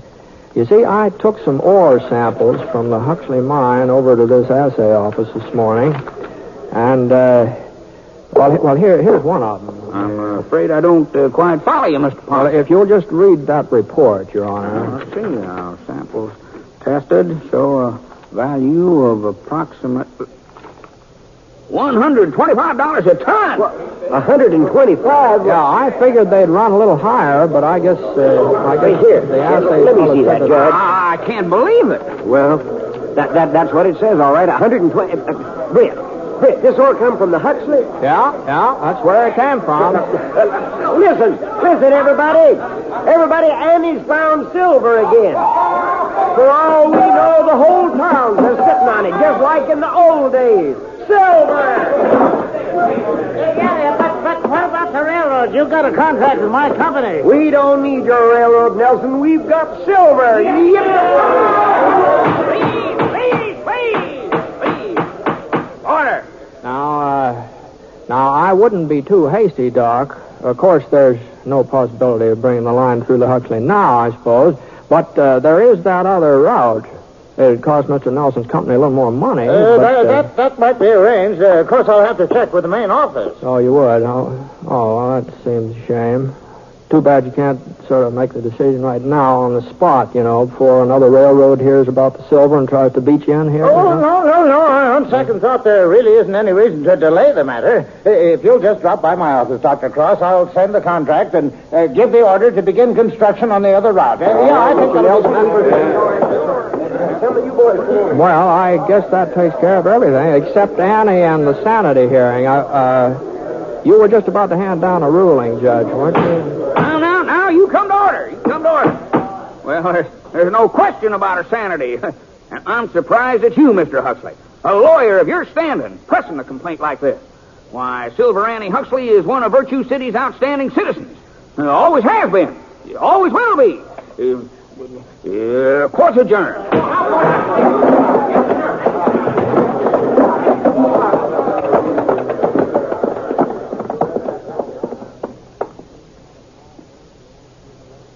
Well, inside of 5 minutes, the only people left in that courtroom were me and Annie.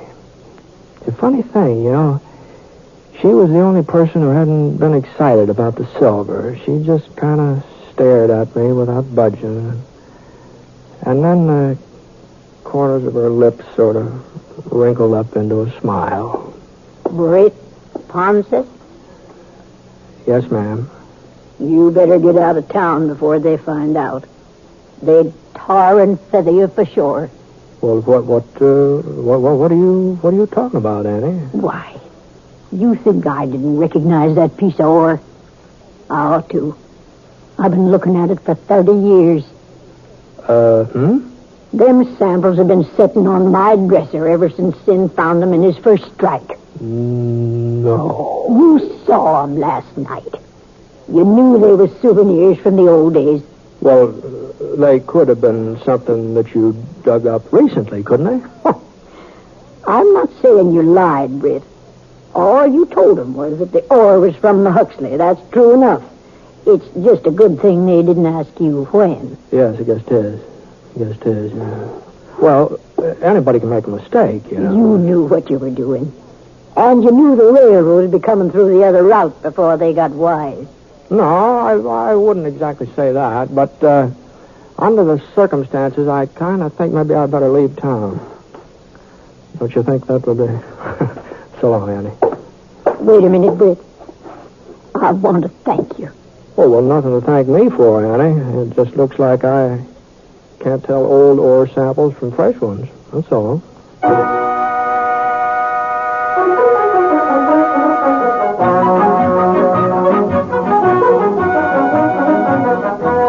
a month or two later, before I heard about Virtue City again, bumped into a fellow in Idaho Springs who was heading up that way.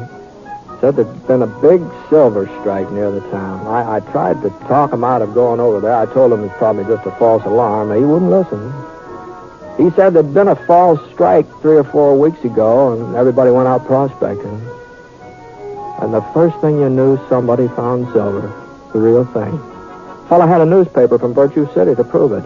Editorial on the front page was by Doc Cross about moving the county seat back to where it belonged. Things sure have a funny way of working out, don't they?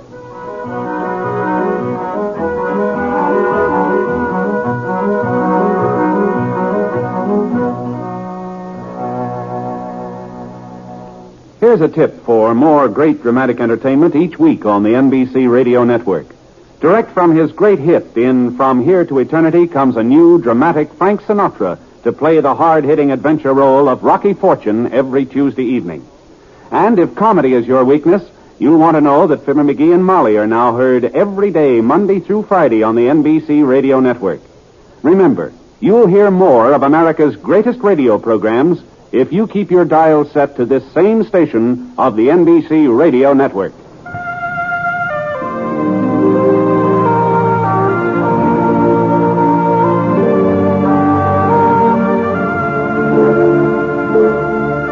Coleman, America's leader in modern automatic home heating equipment, and the National Broadcasting Company have presented James Stewart as the six-shooter. Mr. Stewart may currently be seen in the Universal International picture Thunder Bay. Others in the cast were Jeanette Nolan, Dan O'Herlihy, Herb Vigran, Robert Griffin, and Parley Bear. The Six-Shooter is an NBC Radio Network production in association with Review Productions and is based on a character created by Frank Burt, and the transcribed story is written by him. Special music was by Basil Adlam, and the entire production is under the direction of Jack Johnstone. All characters and incidents were fictitious, and any resemblance to actual characters or incidents is purely coincidental. Hal Gibney speaking.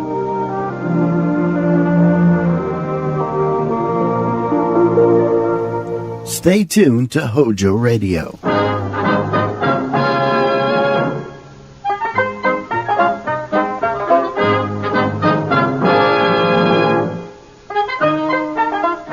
In just a moment, you'll hear James Stewart as the six-shooter, just one of the many great stars brought to you on Sundays on NBC.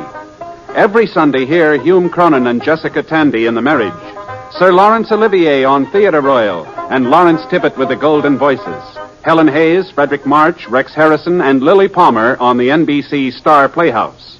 All of them heard only on NBC. James Stewart as the six-shooter.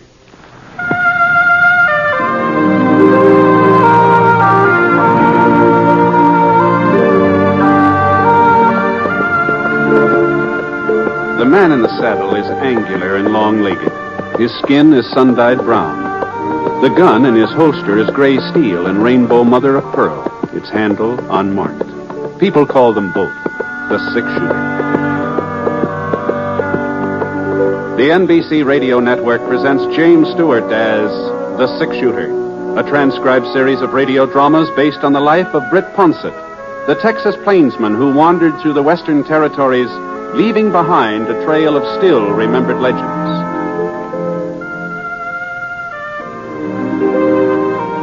Now, in just a moment, immediately following this important announcement, you will hear Act One of The Six-Shooter. A lot of vacations start as a daydream and end as a daydream for lack of money. That need not happen to you. You can have extra money when you need it. Simply join the payroll savings plan for buying United States savings bonds. When your bonds mature, you'll get back $4 for every $3 you invest. And there's your extra money, your vacation, both guaranteed. Ask your employer about buying United States savings bonds through the payroll savings plan, and then join. Now, Act One of The Six-Shooter, starring James Stewart.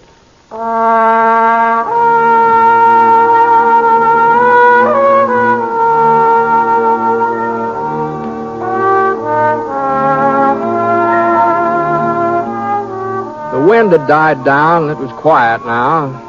The only thing I could hear was the creek trickling away about 20 feet down from where I'd made camp for the night. I shifted my blanket, turned over on one side. The moon came out, and I could see the water skimming along, washing the pebbles clean. And, gee, it's funny the way the sound of a creek always makes you drowsy. I started to close my eyes, and then I got that same feeling again. That feeling I'd had all day. Scar fella, too. Ever since we turned off the main road into the trail to Petersville, I'd had a hunch that there was another horse not very far behind. Whoever was riding him managed to keep out of sight, but it was the same kind of a hunch you get when you feel a pair of eyes drilling into the back of your neck and then turn around and spot somebody staring at you. Scar hadn't been traveling very fast. Anybody could have caught us to us real easy. The fellow back there hadn't wanted to catch up. That is, if my hunch was right. It wouldn't be the first time I played the wrong hunch. No point of losing sleep over it, anyhow. It was Scar that woke me up. I could see a shadow over by my pile of grub, not more than 6-8 feet away. I inched my hand from under the blanket, and I got a grip on my gun. Oh, you looking for something, mister? Now. Hold on. Oh, just a minute. Hold on now. There. That's better. I'd kind of like to find out why you're pretty young to be roaming around this country, aren't you, son? I'm 11. Ah. You the fellow's been following me all day? It's a free trail, ain't it? Yeah, yes it is. Then you ain't got no right to interfere with my riding over it. Oh, that's true enough. But, you haven't got much right stealing my grub, either. I didn't steal any. Well, that's what you were fixing to do, isn't it? Maybe. Ah. Now, if you're hungry, you're welcome to it. I got plenty of grub here, but you just didn't have to come sneaking around to... I didn't know who you was. I was afraid you might try to send me back home. Uh-huh. Well, just where is home? Crescent. Oh. Well, if you'll stir up the fire, I'll see what I can do about heating up some beans. How's that sound? I'd appreciate it. Good. All right. Hand me that pan over there, will you? There we are. You won't tell nobody you ran into me, will you, mister? You won't tell them you seen me. Well, You're not taking me back to Crescent. No matter what happens, I'm not going back there. You understand that? I'll take it easy now. You're not the first boy to run away from home. Far from it. Most of them hike off when they're about your age. But they don't usually miss more than one meal before they turn back. At least I didn't. What happened? Your dad give you a whipping? No, sir. My pop wouldn't hurt me either. He's a fine man. The finest man that ever lived. Sure, yeah. Well, here's your beans. I'm heading for Petersville to find my father. He told me when I was big enough I could join up with him. Well, big enough now, ain't I? Yeah, you're a real good-sized boy for 11. Say that much. How come you haven't been staying with your dad? He moves around a lot. Oh, I see. So I've been living with Aunt Aggie ever since Ma died. But it's not the same as being with your own pa. No, I guess it isn't. And I made up my mind. As soon as I found out where he was, I was going to him. Mm-hmm. You sure your dad's in Petersville? Aunt Aggie got a letter from here last Monday. I heard her talking to Uncle Ray about it and heard him mention Pa's name. He sounded kind of worried, like something had happened to him. Uh-huh. Then when they saw me, they shut up. You reckon Pa's sick? You reckon that's what they were talking about? I don't know, son. It could be that. I asked them what was in the letter, but they wouldn't tell me. Now I'm going to find out for myself. Well, seeing how I'm heading for Petersville, too, I guess there's no reason why we shouldn't ride along together. And if we're going to be traveling companions, we ought to introduce ourselves, don't you think? My name's Larkin. Rink Larkin. Oh, pleased to meet you, Rank. I'm Britt Ponsett. Britt Ponsett? That's right. Fellow they call a six-shooter? Gee whiz, Mr. Ponsett. I didn't mean to talk back to you the way I did. If I'd known who you was... Say, would you mind showing me your gun? Heard folks talk about that gun of yours ever since I was a kid. Sure. Here, Oh, catch. boy. Ain't near as heavy as it looks. Well, you know about guns, Rank? Some. Want to see me give it a twirl? Sure, let's see. Oh, hey, that's fine. Whoop, whoop, whoop. Of course, it ain't the way you do it, though. But here, Mr. Ponce. Thanks for showing it to me. Sure. Well, I guess we still got a couple hours before sunup. Why don't you bring your horse over here by the fire? Maybe we can get some shut-eye. Good idea. Oh, Mr. Ponce. Yeah? I'm right pleased I bumped into you tonight. So am I, Rank. So am I.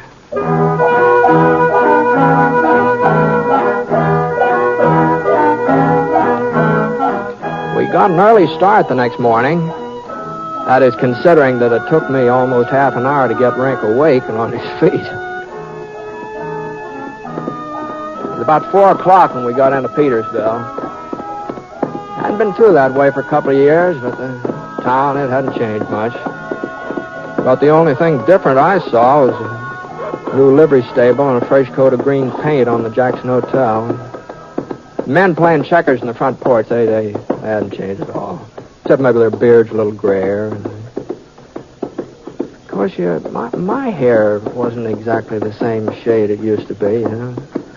But that was from being out in the sun so much. At least that's how I figured it. Well, we pulled up beside a yellow adobe building right next door to the hotel and climbed off our horses. Well, come on, Rank. Let's go inside and see what we can find out about your father. That's the sheriff's office. Mm-hmm. Sure, he'll know where he is. If any... What's the matter, Rank? I don't like sheriffs, that's all. Huh. Haven't been giving you trouble, have they? I don't like him neither. Heard him say so once. He was talking to a friend of his and heard him say how he hated some sheriff. Oh, well, I don't imagine he was talking about Sheriff Jay. There's good sheriffs and bad sheriffs, like everything else. But most of them are good. Come on now, come on.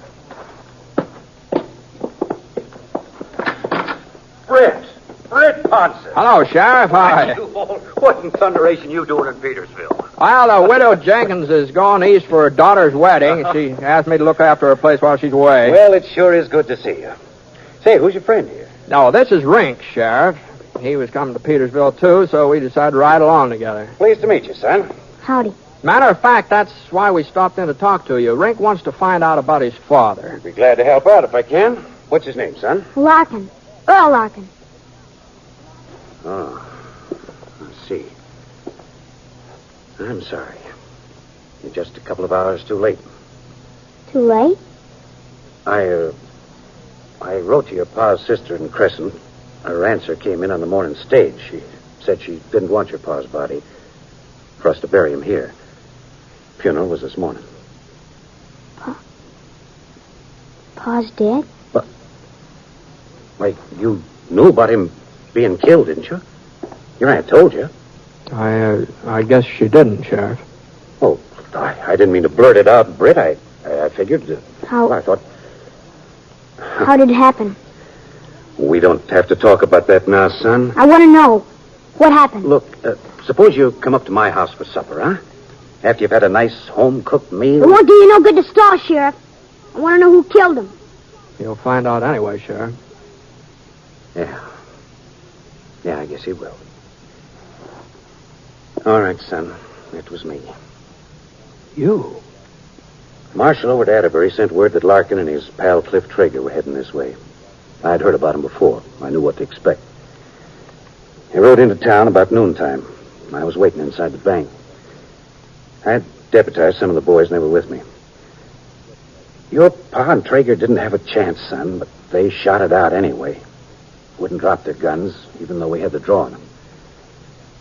Traeger, he got away into the hills. But Larkin... I'm really sorry, son. Sorry I had to be the one to do it, and even sorrier I had to tell you about it. You're a liar. A dirty, stinking liar. My pa never tried to rob no bank. You take it back, what you said about him. I'll make you take it back, every word. Now, you... Dirty, rotten... Now, Rink, here, get a hold of yourself here now. Don't let go of me. You killed my pa. He's a murderer, murderer, murderer. Now, Rink.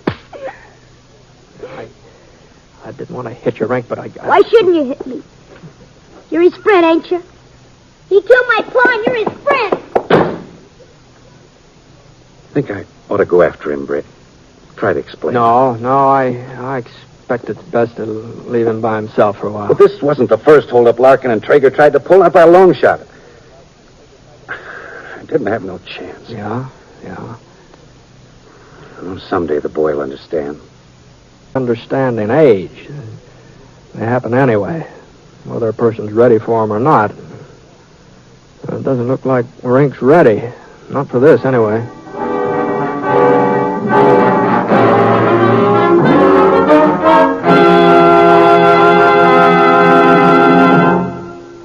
We'll return to James Stewart as the six-shooter in just a moment. Monday night brings magnificent musical programs to the NBC radio network.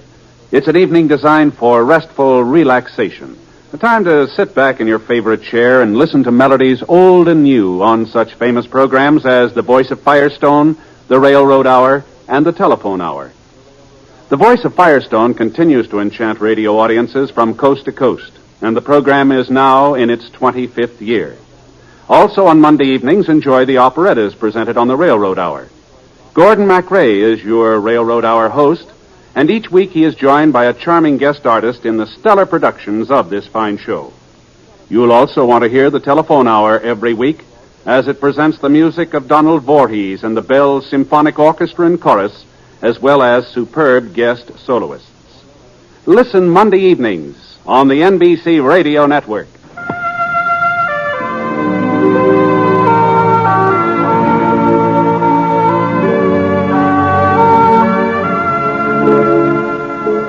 Now, Act Two of The Six-Shooter, starring James Stewart as Britt Ponsett.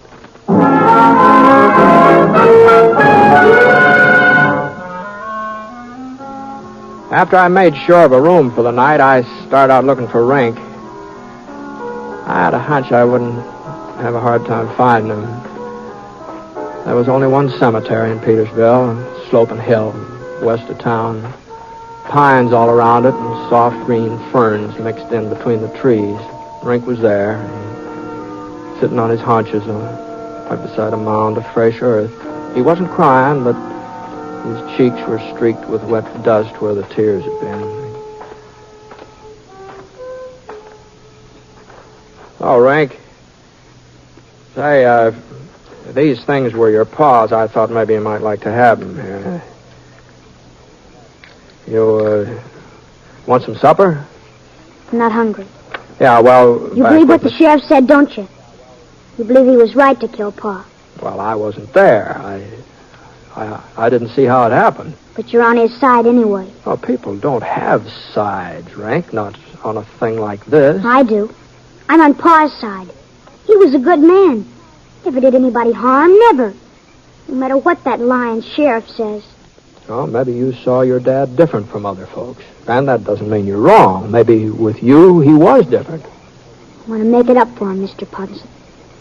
I'm going to get even with that sheriff. I will, so help me. Now, you listen to me. Let me alone, Mr. Ponsett. Just stop John and let me alone. All right. All right, Rank. Now, if you change your mind, you know where the hotel is, huh? Good night. I thought he would change his mind. I thought it'd get cold out there in a couple hours and he'd come sneaking into the hotel room, but he didn't. He didn't change his mind. I had the room all to myself. I didn't sleep very much, though. You know how it is when you're expecting something to happen. You sort of keep thinking about it in spite of yourself, and you just don't sleep very sound. Anyway, Yeah? Who is it? Me, Britt. Sheriff J. Oh, come on in, Sheriff. Oh, morning. Hope I didn't wake you. No, I wasn't asleep. I should have been up a long time ago, but hand me my boots, sir, will you? Hmm? Oh, sure. Thanks.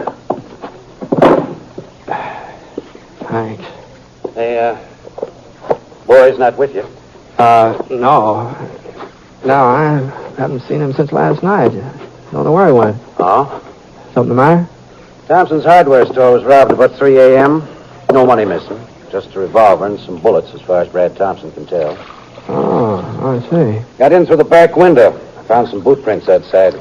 Small boots. Size a boy would be wearing. Wait, you find anything else? Yeah. There's a pretty clear trail leading away from behind the store. Be real easy to follow. Almost as if the fellow who robbed the hardware store left the tracks intentional, so somebody'd come after him. What happened to that towel? Oh, here it is. It was the Larkin kid, wasn't it, Britt? Oh, could have been. Don't tell me he's got some fool notion of revenging his father. Well, he did say something about getting even, Jay. So he figures when I go riding after him, he'll get a chance to kill me. That how you see it? It's pretty hard to be sure what's going on in a youngster's head sometimes. Doggone it, Britt. Sometimes I wonder why I keep on wearing this star. No matter what you do, it's wrong. Earl Larkin ain't the first man I've killed, not by a long sight. And he deserved it more than most. Killing him didn't end nothing. Just turned his kid bad. I guess I should have... Well... Let Larkin kill you? Oh, no. You going after Rink? Oh, maybe the kid will come to his senses. When you're 11 years old and you get set on accomplishing something, you don't change your mind very easy, you know. What do you expect me to do, Britt? Go up in those hills and shoot it out with an 11-year-old boy? I got a son of my own. Ned's just about the same age as Rink. Oh? If Rink was covering me right now, there in that door, if I saw his finger starting to squeeze the trigger, I wouldn't be able to shoot. No matter what, I wouldn't be able to shoot. Where's his trail lead? East, over toward Skull Mountain. Oh, Widow Jenkins' ranch right over that way. I'm riding out to see her this morning. Well, I guess it doesn't matter whether I go after Rink or he comes after me. Might as well get it over with. That's what you think I ought to do, ain't it, Britt? Oh, no. No, not necessarily. All I was thinking was that if you did happen to decide to follow Rink, well, we could ride out together, part way at least.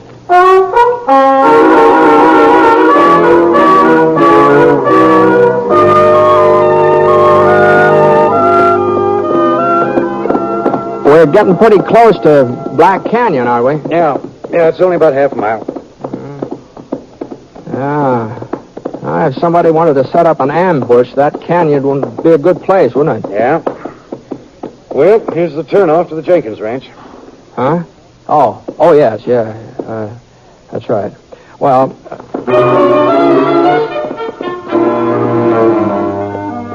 Ma Jenkins wasn't expecting me before sundown, so I didn't need to turn off just yet. I could ride along with Sheriff Jay a little bit further. We were moving through Black Canyon now, rocks on both sides, plenty of cover for a person who wanted it. Rink's trail went right straight ahead, and that's why we didn't pay much attention to what was happening behind us. Not enough attention, anyway. I did hear something, a little scratching noise.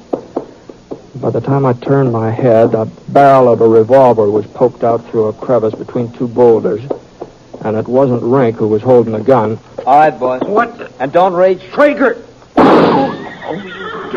Told you not to reach. Next time won't be your hand. Who are you? My name's Ponsett. Britt Ponsett. Oh. Sure took your time coming after me, Sheriff. Or were you waiting for somebody like the 6-shooter to give you a hand? I never thought you'd be fool enough to hang around. I give you credit for having good sense. I'd have been glad to move on, but my horse went lame on me. Besides, you put a bullet through my shoulder, remember? Just hold still, Sheriff. The wound is healed now. Okay, I'm out of the saddle. But don't hurry things. Come down slow, one at a time. You first, Ponce. Your turn, Sheriff. Now, walk forward a couple of steps. Away from your horses. Hold it. Oh, why, forget it. What happened to Larkin? I said... He died a couple of hours after you and him held up the bank. Well, that's the way it goes. All right, now let's... You haven't seen his kid, have you? What? Larkin's kid? Yeah, a boy about 11 years old. And what would I be... You mean he's in these parts? Yeah, he's gunning for the sheriff here. Sure takes after his old man, don't he? What do you mean, Traeger? Huh? Well, that was Larkin's trouble. Liked the gun too much. Oh? Sure. Wasn't so bad when we first teamed up, but after a while he wasn't happy unless he could start a gunfight. Ask the sheriff. You know how he was there at the bank. Now, if it had been up to me, we'd have given up when we saw he had us cornered, but not Earl. Anyhow. You might have been better off if you'd given up. No, not me, Ponce. Earl, maybe, but not me. Anyway, he'd have been killed sooner or later. Fella's always blazing away. Someone's always going to blaze back at him. Uh-huh. Now, me, I'm different. I don't enjoy killing the way Earl did. Uh-huh. No, of course, there's times when a man don't have no choice. Traeger. Like today, maybe. I gotta have a horse, and I gotta make a break out of these hills. Now, look, Traeger. Well, as I see it, there's only one way of getting a horse, and to making sure you boys don't follow me. Traeger! At least that's how I see it. So I guess it don't leave me much choice, does it? He cocked his gun, and a ray of sunlight glinted off the barrel as he tilted up just a fraction of an inch. And then his trigger finger started curling back real slow, like he was playing with us, making us wonder which one of us. I wasn't sure which one of us was going to get it first. If it was me, Sheriff J might have a chance to draw before Traeger could fire again. If it was the sheriff, then his aim was right between us. He was taunting us, and he knew it. And the slightest move by either one of us. Yeah, that's right. Keep on wondering. Keep shaking. Nerves. Which one you thinking? But it's going to be both of you. Because you're nice and you're close. And his trigger finger kept tightening. Slowly. And boys, it's going to be now. So... For a split second, Trigger just stood there, not moving. And then he fell down on his face. And I saw Rink rise up from behind a rock about 8 feet away. Rink! Hello, Sheriff. Mr. Ponce. Hello, Rink. You... Holy mackerel, son. You sure turned up at the right time. You've been hiding behind that rock all the time? You seen me, didn't you, Mr. Ponce? When I snuck up behind that rock, that's why you kept talking about Pa. I thought I saw somebody. Figured it might be you. Sure hoped it was. I'm glad I heard what he said, Mr. Ponce. Otherwise, I'd never have believed about... I'm sorry I called you a liar, Sheriff. I'm sorry I tried to get you out here so I could... No, don't you worry about that, Rick. We're mighty grateful for what you did, both of us. You sure know how to handle a gun. Pa taught me. I still don't see how he could have been the kind of man who was also so good to me. Sure, Rink. Sure, I know. Well, sounds like Traeger's still got some life in him. Oh, yeah. Well, we better be getting him back to town. Come on, Rank, give us a hand.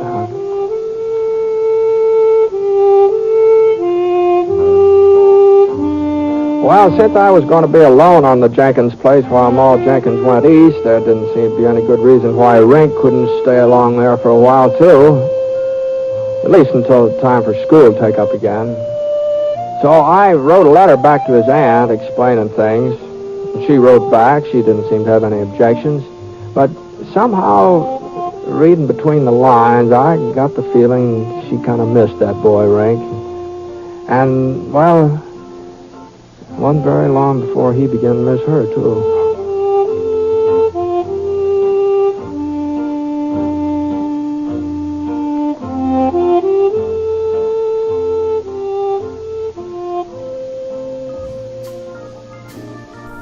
By the mid-1950s, when our next program began, most of the actors on the West Coast were doing some sort of television or movie work, so the program was rehearsed and taped for transcription during the evening.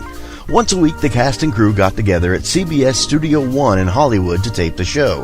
In 1956, this was the last radio production studio in use in California. Our series aired 41 episodes from January 22, 1956 to October 28, 1956.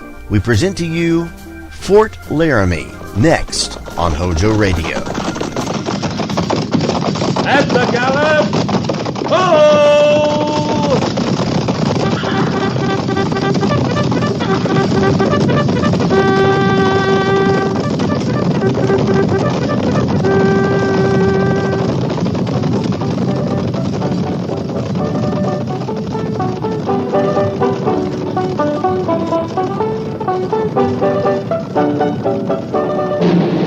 Fort Laramie.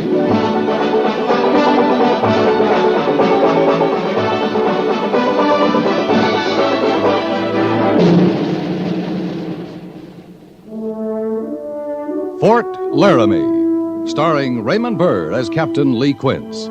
Specially transcribed tales of the dark and tragic ground of the wild frontier, the saga of fighting men who rode the rim of empire, and the dramatic story of Lee Quince, Captain of Cavalry.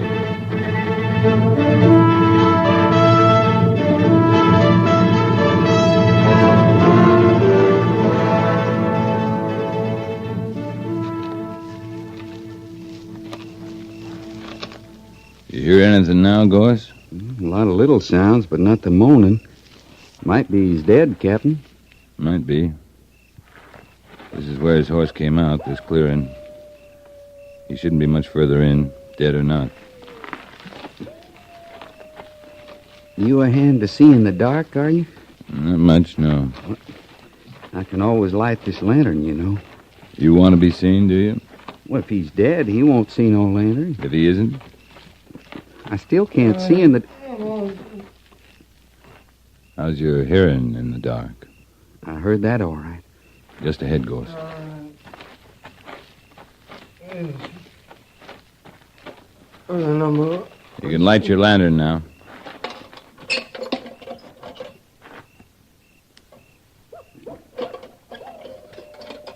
Hold it closer.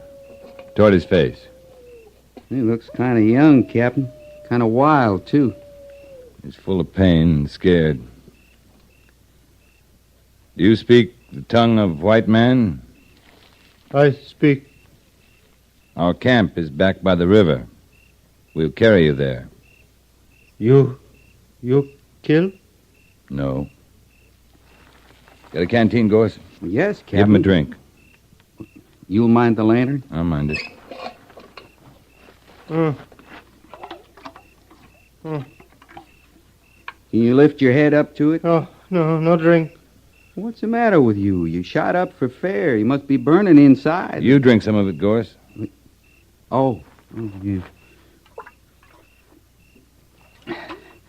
You see, Injun, good water. Now you drink. No drink. Looks like his right leg, Gorse. A couple nicks across his belly. What kind of show I got to put on to make him drink? Well, drink some more. Captain, I swilled down 3 cups of coffee before he come riding through the camp. I got no... Another sense. swallow or two. Now, go ahead. Well...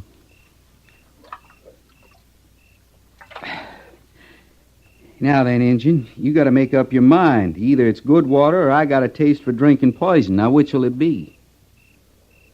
Other man, you drink? I'm not thirsty. You need a drink, take it. You don't, leave it be. Give. Drink. You born contrary, or you just come along that way? Good water. Good. Didn't I tell you? What's your name? Charlie. Charlie? Fine. Charlie, you got one good leg. We'll help you up on it. Gorse? Oh. What kind of Indian name is Charlie? Good American name, Charlie. You can't argue that with him, Gorse. Charlie. Come on. We can make camp from here.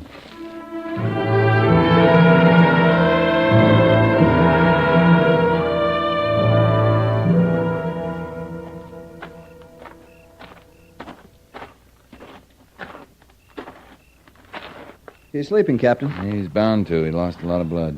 Did you watch him eat? He'll gain back his strength in no time. Did he do any talking? Mostly he ate and smiled. Kept asking everyone to call him Charlie. Good American name, Charlie. What do you think about him, Captain? Well, there's not much to think about him, Mr. Syberts. Takes pain well, he smiles, he eats a lot. I mean, the way he rode right up to our camp alone. Rode right past the pickets without any fear at all, apparently. And got shot for his trouble. Yes, wouldn't you think he'd expect that, Captain? I'd expect it. You would. Maybe Charlie's different. Tinkham and Prevost, they both swear he made no move to fire back, just rode like the devil for the woods. You redoubled the pickets, Mr. Syberts? Yes, sir, I did. I guess you think maybe Charlie wasn't alone? I told you there's not much to think about Charlie right now. If he wanted more than food and a good drink of water, he hasn't said. I can't take the chance he's alone. The tourniquet stopped the bleeding. Then maybe we'll know more about Charlie tomorrow. You going to cut the bullet out tomorrow, Captain? I'm going to cut at least 3 of them out. 3, Captain? But Tinkham and Prevost said... Charlie was wounded before he got here, Mr. Syberts.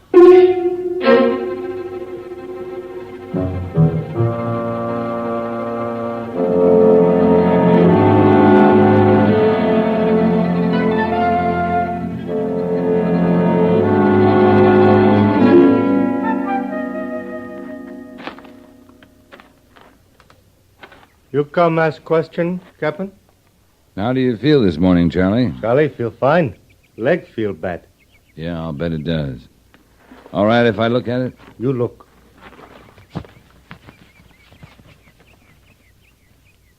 Mm-hmm. Charlie, do you drink whiskey? Whiskey? Know what it is? Like water? Like fire water. Whiskey like fire water? Just like it. You drink fire water? Burn. From mouth all down to belly. Make cough, make sick. Make bad head. That's it. I like. You got 3, maybe 4 bullets in that leg. If I don't cut them out, you'll die, Charlie. If I do, it'll hurt. Bad. You want whiskey for the hurt, you can have it. Leg very bad. Yeah, it is. Here's the water you asked for, Captain. Brought it right from the fire. Thanks, Gorse. You gonna bind him fast, or you want me to hold him? And that's up to Charlie. You bring whiskey. Now, where am I gonna get whiskey? Leg very bad. Over there, Gorse, in my bedroll. Yes, sir.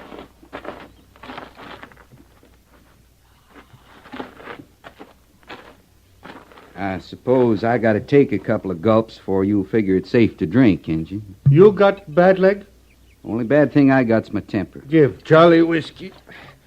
Charlie take for pain. One thing, he ain't no dumb, ain't you?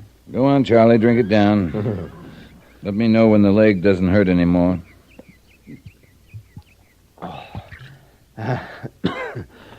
White Captain, good friend, bring Charlie whiskey. Mark the day, Charlie. It's the last whiskey you'll get from this white man. I'll need more boiling water, Gorse. Mess sergeant's got another pot going. Ooh, very good to have leg very bad. Never mind the talk, just drink. He sure ain't gonna need no setting on, Captain. Lapping it down at that rate, he'll be helpless inside of 5 minutes. I'm counting on that, Gorse. Let's go outside, leave him be.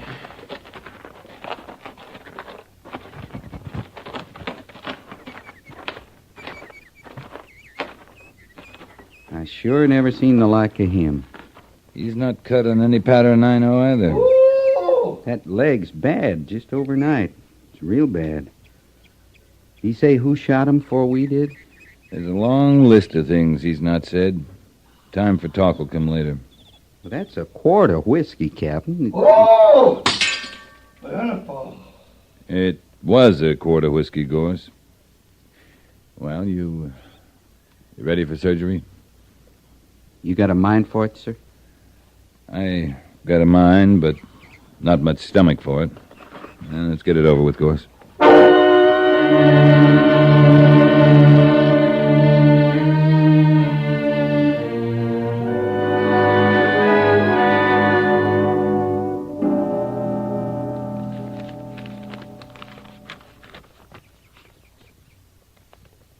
still around, Mr. Syberts? Yes, sir. He's having something to eat, Captain. Well, when he's through that, see he gets his rest. He was asking about a fresh horse, sir. He won't need one. There's no reply to this message. Time he's ready to move again, both him and his horse will be rested. Do we have new orders, sir?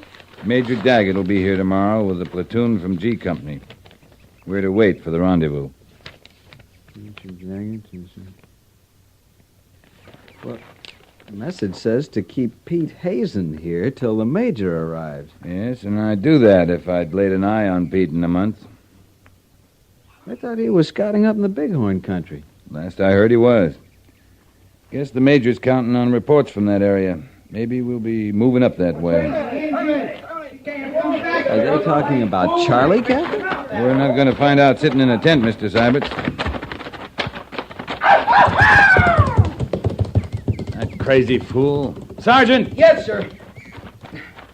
Well, it happened too quick, Captain. I couldn't stop him. The man can't walk yet. How could it happen too quick? First I saw him, he'd crawled most down to the creek. His horse was tethered down there with the others, and you saw the rest of it. He just propelled himself up on that horse. And from the offside, the right side. Indians don't know any better, neither do their horses. They always mount on the right side. You want me to go after him, Captain? No need. He's coming back. Well, I swear, Captain, he's putting on a show for us. Yeah, they ride all over a horse. On his neck, his sides, under his belly. Either of you feel like much of a horseman now? With one bad leg. You don't think he got hold of another jug of whiskey, sir? I'll break the man who gave it to him if he did. Captain, I guess he's played himself out. Charlie, good rider, yes? Charlie, stupid fool. Leg very bad. White Captain, sorry, leg very bad. Your leg's a sieve. But it's your leg. You can break it off and throw it away if you're of a mind. Leg very bad, good friend. Bring Charlie whiskey. I told you, Charlie, that's the last whiskey you'd get from me. Charlie ride very good. Charlie show white man Indian trick. No whiskey. No whiskey. You, other man, you have whiskey. Not me, Charlie. Yeah, and don't look at me with your sore leg. I'll give you nothing. Poor Charlie, hurt very bad. Slide off that pony. I want to talk to you. Oh, leg so bad. Get off. Oh. Mind his horse, Sergeant. Yes, sir. Mr. Syberts, see the camp's made ready for Major Daggett's arrival? Yes, sir. You were kicking that bad leg around real free. Can you bear weight on it, as far as my tent? Whiskey in tent? You want 2 bad legs? Charlie walk. Here, I'll help you.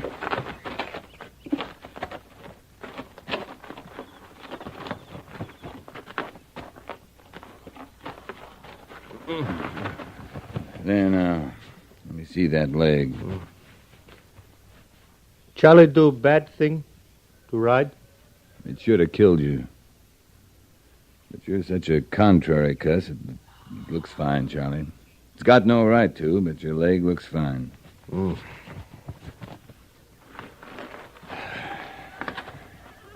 Charlie, who shot you? Before we did. White settler, he shoot 2-3 times. Why? Oh, Charlie try steal horses. You ought to be shot for that. You ever lived on a reservation? One time. Short time. Charlie not like reservation.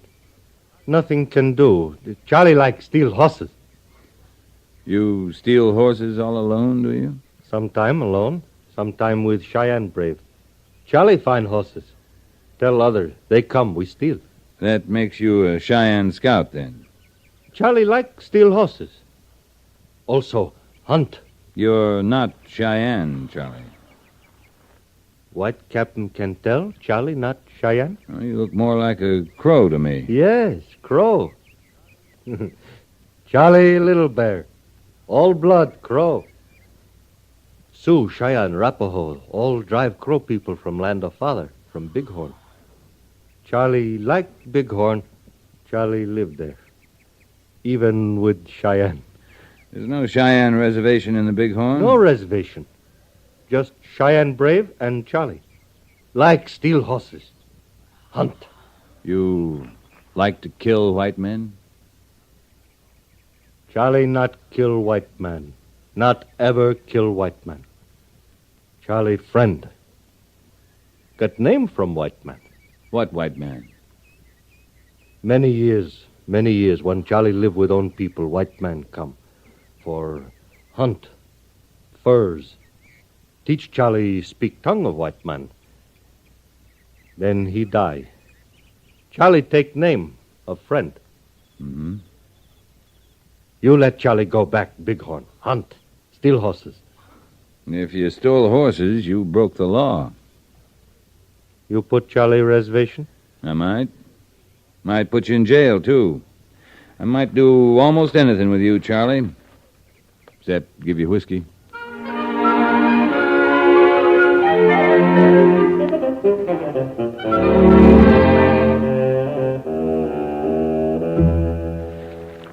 Now, the last word we had from Hazen, the Bighorn, was as peaceful as Sunday church.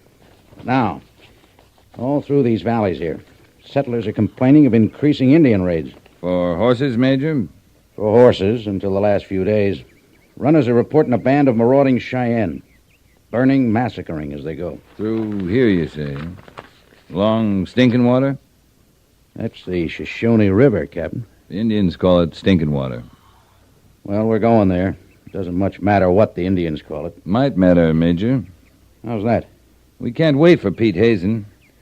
If there's a Cheyenne camp in the Bighorn, we'll need a scout to find it. That's right. Charlie Little Bear's an Indian. He can't pick a trail to the Shoshone River, but he'll sure know one to Stinking Water. From what you said, this must be his band of Cheyenne who's responsible for the killing along the, Stinking Water. He's not about to lead you against his friends. Charlie's a crow. I've never heard a crow boast about his scalps. You're saying, then, that you trust Charlie? I'm counting on him being a crow, that's all, Major.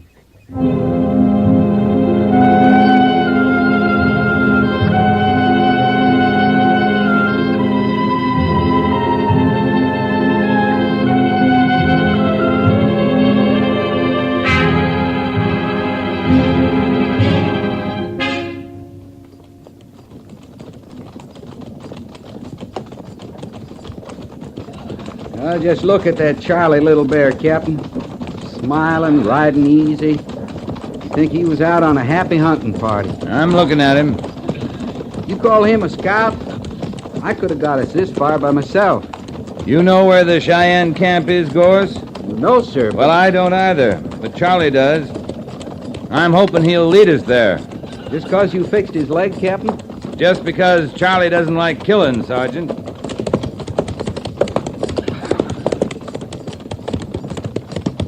Charlie? Yes, Captain. You saw the last two ranches, Charlie. Fired, burned to the ground, stock run off. I saw no killing. No body of white man, like you said, Captain. This is your country, though, Charlie. This is the work of your Cheyenne friends, isn't it? Charlie see many Indian sign. Yes, Cheyenne. But no killing. There's another ranch ahead, Charlie.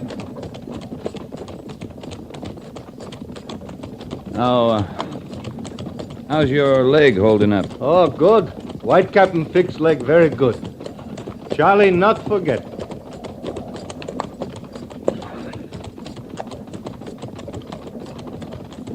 Patrol! Halt!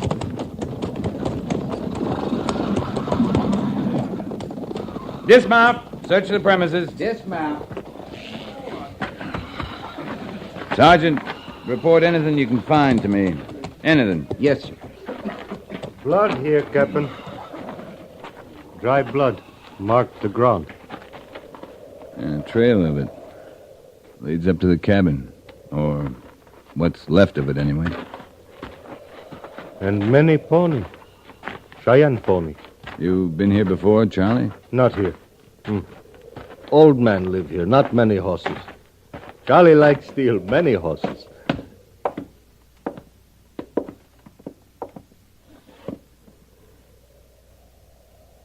Was that the old man? Or can you tell? Hard to tell about old man. Too much had gone. Well, we can't do much for him now, but bury him. He was old man, like white friend who gave Charlie name. Charlie friend die in peace. Captain Quince, out here, sir. Find something, Gorse? Yeah. This bundle of stuff on the far side of the cabin. It's a funny collection, Captain. Relics. 4 arrows. This thing, Gorse, made of skin and buffalo hair. 2 arrow for hunting, 2 for war. This marking, the hat of skin and hair, this all sacred to Cheyenne.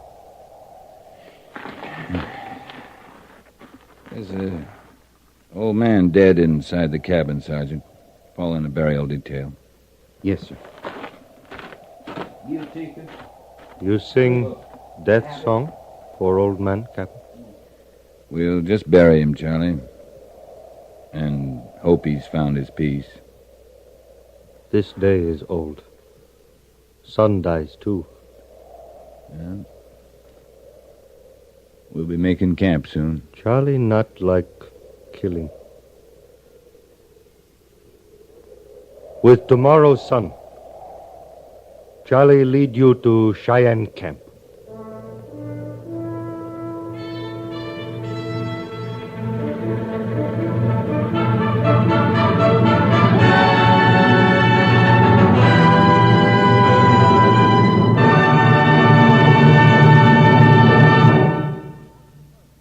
Fort Laramie is produced and directed by Norman MacDonald and stars Raymond Burr as Lee Quince, Captain of Cavalry, with Vic Perrin as Sergeant Gorse. The script was specially written for Fort Laramie by Kathleen Height, with sound patterns by Bill James and Ray Kemper, musical supervision by Amerigo Marino. Featured in the cast were Lawrence Dobkin as Charlie, Jack Moyles as Major Daggett, and Harry Bartell as Lieutenant Seiberts.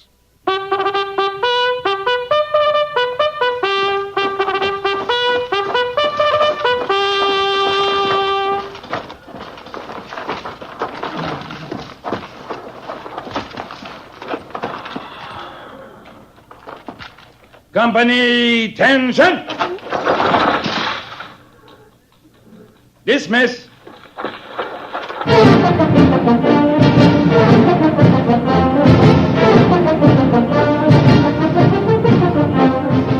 Next week, another transcribed story of the Northwest frontier and the troopers who fought under Lee Quince, Captain of Cavalry.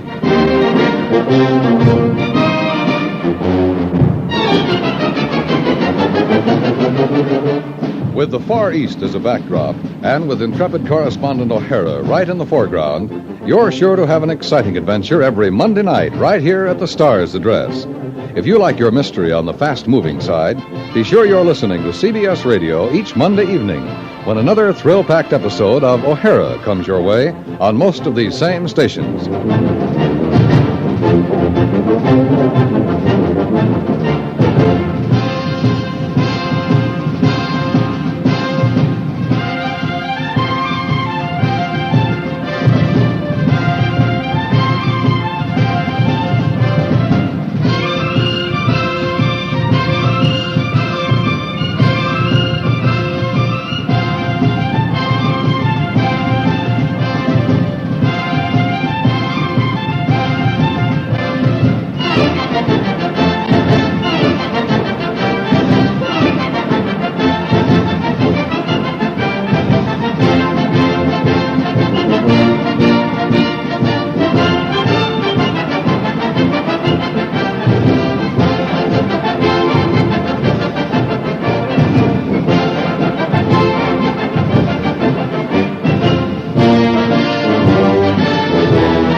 HOJO Radio, where the classics come alive. at the gallop! Follow!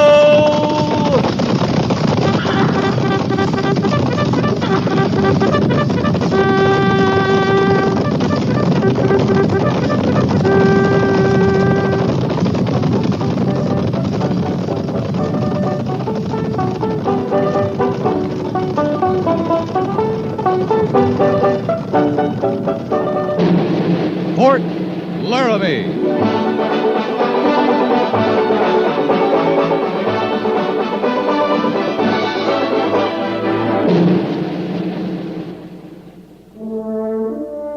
Fort Laramie, starring Raymond Burr as Captain Lee Quince. Specially transcribed tales of the dark and tragic ground of the wild frontier. The saga of fighting men who rode the rim of empire. And the dramatic story of Lee Quince, Captain of Cavalry.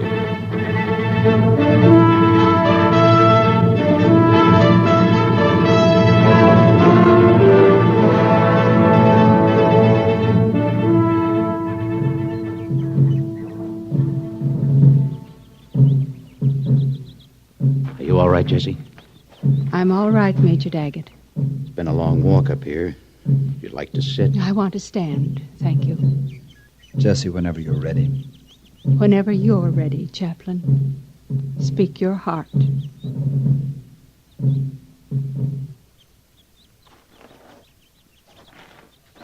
He was my friend. Major Thaddeus Hale was, first of all, a friend to all of us here. And we'll miss our friend. Beloved as a man, respected as an officer. Fort Laramie will be a different place without Thad, but a better place for his having served here, lived among us, vigorously and fully for the past 6 years. All of us assembled here at his grave can say of him, he was my friend. All save one. Jesse Hale can say of him, he was my love, my heart. There he lived, and there he will always live. God comfort Jesse. God grant Thad rest and peace and eternal love. Ashes to ashes, dust to dust. In the name of the Father, and the Son, and the Holy Spirit, amen. Amen. Amen. Detail. Ready? Aim. Fire. Ready? Aim. Fire. Ready? Aim. Fire.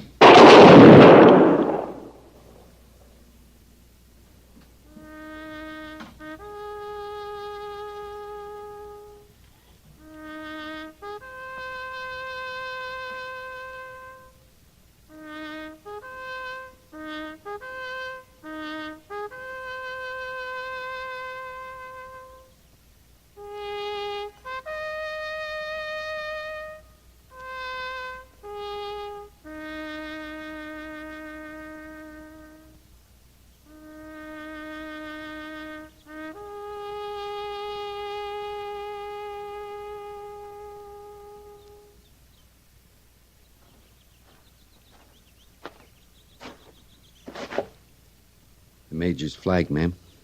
Thank you, Sergeant. Thank you, all of you. Mrs. Hale. Captain, look at the day. It's a beautiful day. I'm so glad it's a beautiful day.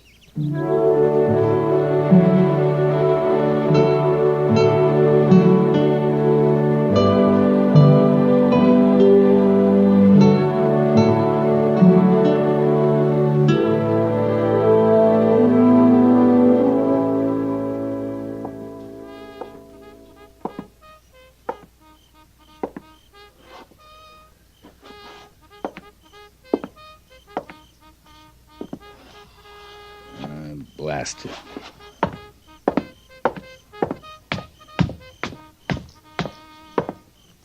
I'm here on the porch, Captain. It's Kind of chilly out tonight, Miss Hale. Oh, it seems so close inside. Sit down, won't you? Thanks. Miss Hale. Jessie. I'm no hand to put words together well. I can't speak a piece about that. Don't try, Lee. There's no need. I liked him, and I'm sorry. I know. I watched you out on the walk. Stopping, starting. You didn't want to come here tonight, and I don't blame you. Wasn't a question of want. Just, what can a man do? What can he say to a widow except he's sorry? Sometimes I think it's harder on the friends who are left. Like you say, they want to do so much, say the right things, and there's nothing to do, nothing to say. At least you didn't bake a pie. I sure never thought of that. I want you to take some back to old Bedlam. I'll see the rest get to the enlisted men tomorrow. Lee, this minute in my kitchen there are 15 pies and 3 cakes. I guess women always got to bake something at a time like this. Oh, it's just that people have to do something, and there's nothing to do. Can I talk about Thad? If you want to. Oh, I want to. I need to. Every time I start, someone tries to stop me. They think it'll make me sad to talk about him. Good Lord, Lee. Thad and I were happy. It doesn't make me sad to talk about happiness. You were happy. It showed. 30 years next month. Love and temper in the Army. And there wasn't a day of it we didn't live. You were a lot alike, you and Thad. We were just alike. Too much, maybe. But we suited each other. When I bellowed, he bellowed back. Good, loud time of it we'd have, and then we'd laugh. Then we'd love. I think if I had it to do over, I wouldn't change a thing, Lee. Not even the bellowing. Well, Thad wouldn't either. I'd bet on that. Of course he wouldn't. Lee, it was a dirty trick. The way he died? Yeah. Lived through every battle from Gettysburg to that skirmish with the Arapaho last month. Cheated smallpox, scarlet fever, scurvy. And the infernal plains weather thrived on all that. And he had to die off duty when lumber pilings fell on him. One good thing, he never knew it. He'd have been as mad as the devil if he had. Bellowed his head off. And you'd have bellowed right back. You bet I would. Any idea what you're going to do, Jessie? Live. Sure. If you're asking me, do I have a place to go? I have. I have a sister back in Camden. She's alone. We can make a life together. It was my home, Camden, a long time ago. It'll be a different life in Camden. Trade my pistol for needlepoint. My saddle for a rocking chair. It'll be very differently. No rush about your leaving. Oh, no, thank heaven. Mary Daggett and the Major were over earlier. Said to stay on as long as I liked. Glad they said that. Lee, there's one great favor you can do me. Anything I can, Jessie. Take the General. Thad's mount? Thad was your kind of army man, and the General's your kind of horse. Oh, you sit him right well yourself. But not in Camden, Lee. Maybe sometime, some special time, you'll ride him for Thad and me. I'd be proud to, Jessie.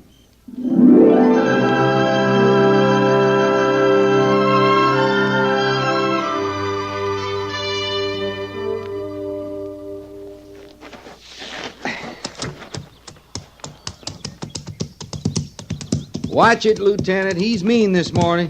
Oh, I can manage him, Sergeant. Best I give you a hand, sir. Don't come near. He'll trample you. Give him his head. I can't. You better, Lieutenant, or you're going to get it. Oh.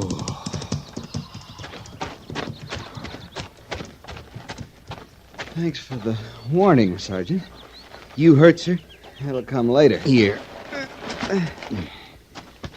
It's been a long time since since I've been unseated, Sergeant. They don't call him the general for nothing. Might be he knows he outranks you, Lieutenant. I wonder how Major Hale managed him. I don't know his secret, but he got his way, all right. Now, look at that. The captain's got him mild as a kitten. Bad spill, Mr. Symonds? I don't think so, Captain. It happened pretty quick. Oh, he hasn't been ridden for a week. Any new hand would have seemed strange to him. Yes, sir. Are you going to try him out? Thought I would. The General and I got to get used to each other. Miss Hale asked me to care for him. Oh, I'm sorry, sir. If I'd known that, I wouldn't have tried to ride him. I just thought that he should be ridden. Oh, if you're all right, there's no harm done. Well, I guess it's my turn to try. Like I told the lieutenant, Captain, that horse is mean this morning. If it was me, I'd set this one out. We'll see, Gorse. You got the touch all right, sir. Yeah, but look at them eyes. He's thinking. He's thinking for sure, Captain. That's how it's done, Sarge. I just don't trust that horse. The captain knows what he's doing. He always knows what he's doing. If I was him, I'd rather know what that horse was thinking. He's got a plan, Lieutenant. The general's got himself a plan. I'm just not the horseman that Captain Quint says. I wouldn't feel too bad about taking that spill. Just wish it hadn't happened in front of the captain, that's all. Look out, Captain. Stick with him, sir. Show him who's boss. I swear, Captain, if you don't take care, you're going to get... Oh. Come on, Sergeant. Well, I took your advice, Gorse. How's that, sir? I set this one out. Are you all right, sir? Older and wiser, Lieutenant. I beg pardon? He's a gift horse, and I looked him square in the mouth. Oh. Yes, sir. Good morning, gentlemen. Morning, Mrs. Morning, Hale. Jessie. Oh, Lee. I forgot to tell you one little thing about the General. Just one little thing, Jessie? Never try to mount him in the corral. I guess we can remember that. Wouldn't you say, Lieutenant? It's a lesson I'll never forget, ma'am. Go fetch the General, Sergeant. See he's rubbed, fed, and stabled. Yes, sir. Oh, not just yet, Sergeant. Just lead him out of the corral and tether him there. I feel like riding this morning, Captain. Alone, Jessie? Mm-hmm. Alone. I think both the General and I need work. Whatever you say, ma'am. Well, if you'll excuse me, Mrs. Hale, Captain, I've got some staff duty to attend to. Mrs. Hale? Lieutenant? See you later, Mr. Sabbats. You making out, Jessie? Making out. Day at a time, Lee. Yeah. I keep discovering things. Just little things every day that help. The cemetery up there, I found out there's nothing of Thad there. I can look, I can go there. Nothing we shared is buried there. Nothing you shared is buried anywhere, Jessie. It's a wonderful thing to learn, to know. Mm-hmm. Got a good morning to ride? Yeah, crisp and clean. So good morning. Jessie. Jessie, wait. Major Daggett? Morning, Major. Good morning. Jessie, I went over to your quarters. Someone had seen you coming this way. Doing your own courier duty, Major. I'm impressed. I wanted to be the one who told you. I'll leave you to your talk. No, Lee. Jessie, you'll need your help. Help? I wouldn't have had this happen for the world. I had no idea we were in line for any transfers, but... Well, Jessie... You need my quarters, don't you, Major? I'm afraid we do. Well, that isn't the end of the world. I didn't expect to stay on indefinitely. How much time can I have? Well, they're here now, Jessie. I see. You can manage makeshift arrangements for a while, can't you, Major? Mary and I hoped you'd come over with us, Jessie. Stay as long as you like. Thank you, but no, Major. It's best this way, really. It's time I started my new life. I'd rather almost anything than this. You know that. Major, it's the Army. I understand. I will need your help, though, Lee. You'll have it. Well, go on, Jessie. Take your ride. Well, And go on. That's an order, Jessie. You and the General need the work, like you said. Thanks, Lee. Major? Some days I hate the Army. Don't let Jessie hear you say that. She's a 30-year soldier.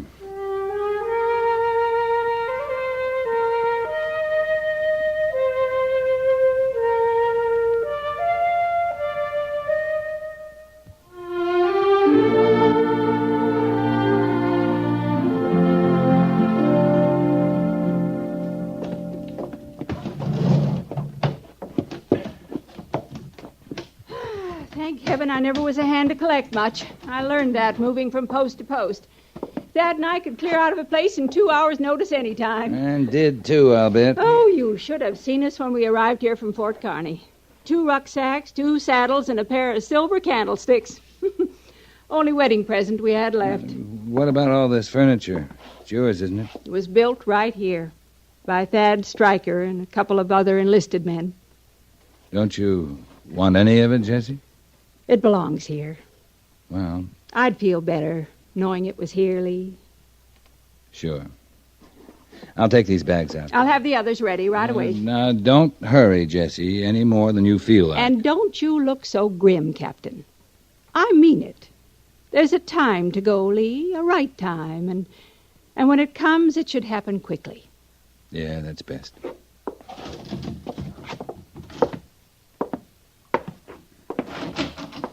Oh, I was looking for Mrs. Hale or some name like that. Her name's Mrs. Hale. She's right inside. Hello. Oh, I was under the impression you'd be out of here by now. Oh, I won't be long. You're, Captain Winton's wife? Jennifer Winton. But all of this quaint furniture, I do hope it's yours, because I certainly wouldn't want to... It belongs here. It was made here at Fort Laramie. I can believe that. I mean, it looks so, well, homemade and all. If you don't want it, Mrs. Winton, have Captain Winton take it up with the adjutant. Furniture's hard to come by out here. Someone can use it. Oh, now you're thinking I'm rude, and I don't mean to be. You see, we have our own furniture. It's new and quite lovely. I'm sorry, but... What are you sorry about? It was just such a shock, seeing all of this furniture. I'm afraid I've not been quite tactful. You've been quite rude, as a matter of fact. You're very young and spoiled, and I suspect a little foolish. I beg your pardon? You needn't. This is your first Army post, Mrs. Winton? Maybe it is. My dear, you have a very great deal to learn. I'm sure I have. But I intend to learn it in my own kind of surroundings. With your own new, quite lovely furniture. I intend to make a home here for my husband. The kind of home we're both used to. Just because he's sent out to this desolate corner of nowhere, I don't intend we should live like the rest of the savages. Mm-hmm. Well, I wish you well, Mrs. Winton. Thank you, Mrs. Hale. By the way, where was your home, Mrs. Winton? Philadelphia. Oh, that's just across the river from Camden, isn't it? If you want to put it that way, yes. I think I do want to put it just that way.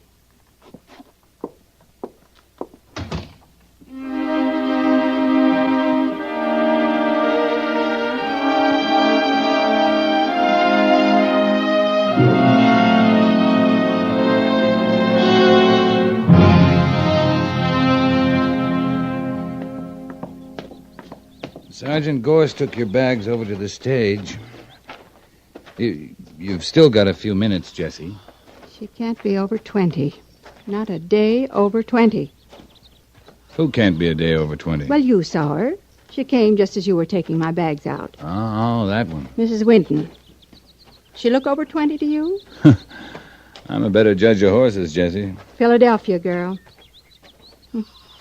Wonder if I acted like that when I was her age. Camden's just across the river, you know. Yeah, I remember. Standing so straight, like she was balancing a teacup on her head. Ramrod straight. Of course, in Camden, it was books. Books? Mm-hmm. What was books? On your head. Jessie. Good heavens, Lee, don't be so dense. We were taught to walk that way and sit that way. With books in your head. To keep you straight and balanced. Of course, mostly it gave you a stiff neck, and I must say it gave you a formidable bearing. Lee. That girl's scared to death. Why couldn't I see that? Miss Winton? And why wouldn't she be? 20 years in one protected groove, and then she marries and comes out here. Why, she isn't prepared for this life. How could she be? Nobody much is prepared for this life. That's exactly what I mean. And they're not going to be as long as complacent old fools like me don't have anything better to say to them than, my dear, you have a very great deal to learn. Lee, is that cottage out by the root house still empty?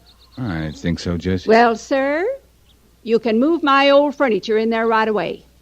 I'm going to speak to Major Daggett. You're not going back to Camden? And be a civilian?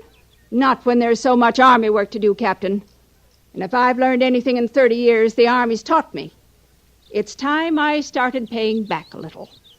And Mrs. Winton's a good place to begin. That an order, Jessie? That's an order, Captain. Move out.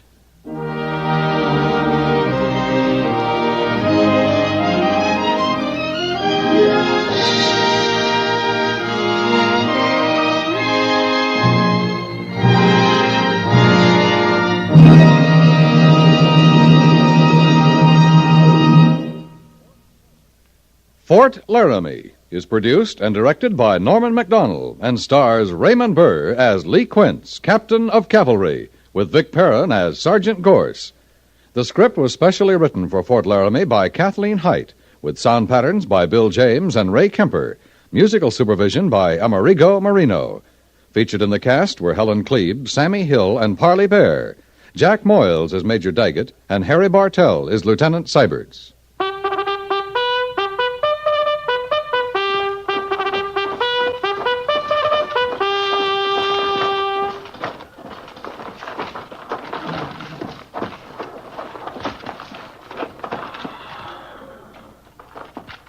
Company, tension! Dismiss.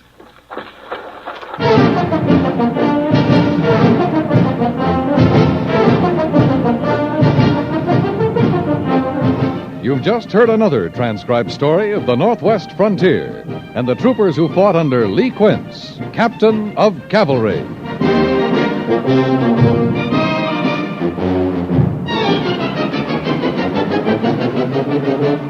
Why be an ostrich when your own welfare and the value of your property may be at stake? 1 out of 9 dwelling units in our cities, towns, and villages are in slum condition. About half the rest are no better than fair and will become slums in the future unless repaired and improved in time. You can help prevent the growth of slums. How? Through the plan of action worked out by Action, the American Council to Improve Our Neighborhoods. CBS Radio urges you to write for details to Action, Box 20, New York 19. That's Action, Box 20, New York 19.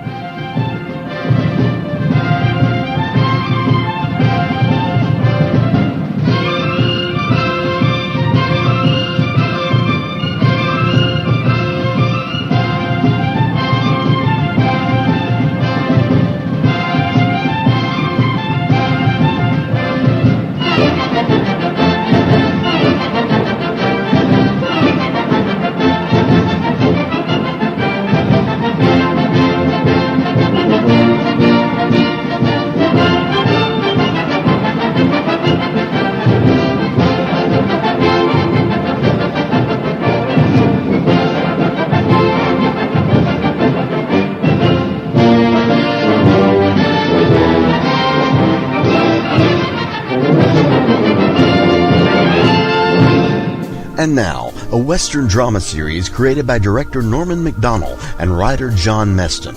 The stories take place in and around Dodge City, Kansas, during the settlement of the American West. The radio version ran from 1942 to 1961 and is commonly regarded as one of the finest radio dramas of all time. Ladies and gentlemen, we present to you Gunsmoke, next on HOJO Radio.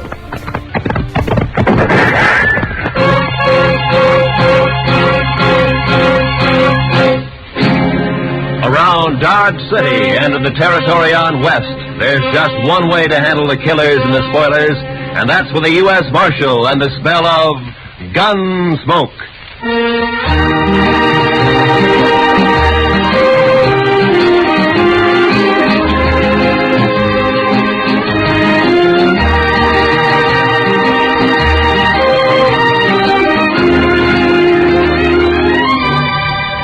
Gunsmoke, starring William Conrad.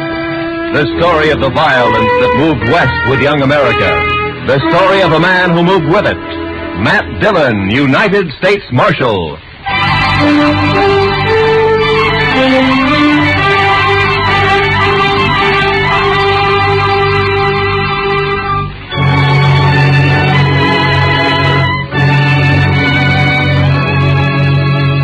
It was over 100 miles back to Dodge, but I figured I could make it easy in a day and a half.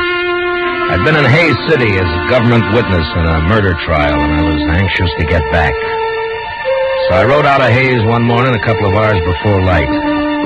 The ground was clear of snow, but it was midwinter, and it was sharp cold. When the day came, there was no sun, only dark gray sky drilled by a high, cold, searching wind. The air was as thin as I could ever remember it being. And behind me in the north lay a great slab of blackness. When I saw that, I should have turned back, for the wind stood out of the north, too, and sooner or later it would drive that black slab right down on top of me. This was blizzard weather, the kind of weather that kills the land and everything on it. I don't know why I went on, maybe because of the wind. You know, a high wind will distemper a man. Make him drunk like. Anyway, I didn't turn back. About noon, the sky began to turn white with snow, and I could smell a touch of moisture in the air. And finally it came. The sleet, shrilling in on the wind like small buckshot as the blizzard howled down the prairie. I couldn't look right or left without being stung blind, but as long as I kept the wind on my back, I knew I was headed south. 2 hours of this, and I could feel my horse slowing down and weakening under me. My own body stiffened with the cold. Men died when they got caught in a thing like this. They died easy. Another hour passed, and my horse was carrying his head close to the ground. I figured he'd stumble soon, so I kicked my feet out of the stirrups and braced myself against the horn. By now, the wind had really gotten into me. And when I saw the blur of a ranch house up ahead, I thought maybe it was a trick. But a few minutes later, we rounded the corner of the place and stood at last in the lee of the storm. I slid down and got up to the door and pounded on it. And I waited. Then I pounded again. Then the door came open, and a figure stood in the light. Who are you? Bring him in, L.B. Any man out in that weather's been made harmless. Get inside. Out of the way, Alfie, you fool. All right, stranger, hands in the air. High. That's better. Unload him, Alfie.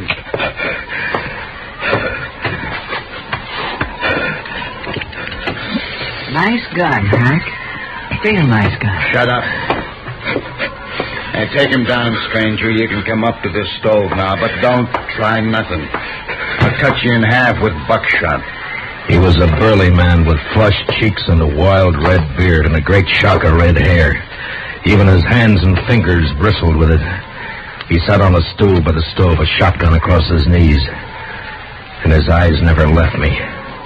The other one, Alvy, had a body of an underfed boy, but he was completely bald, and his skin was tight and dry.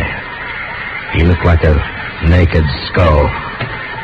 And his eyes, well, something had touched Alvy. You look half froze, stranger. You must have wanted something real bad to go out in weather like this.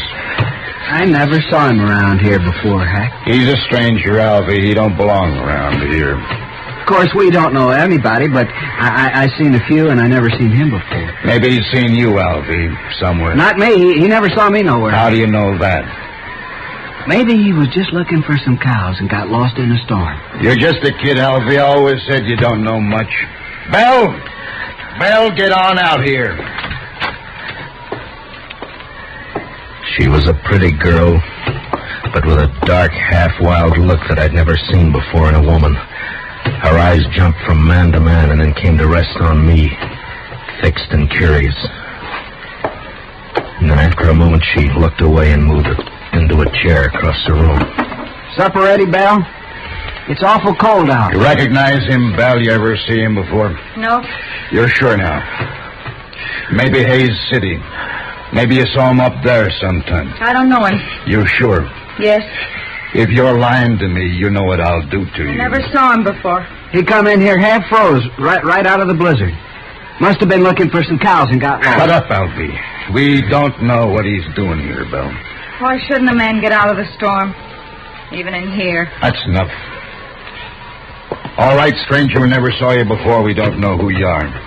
And as soon as I think you're lying, I'm going to blow a big hole in you. What about my horse?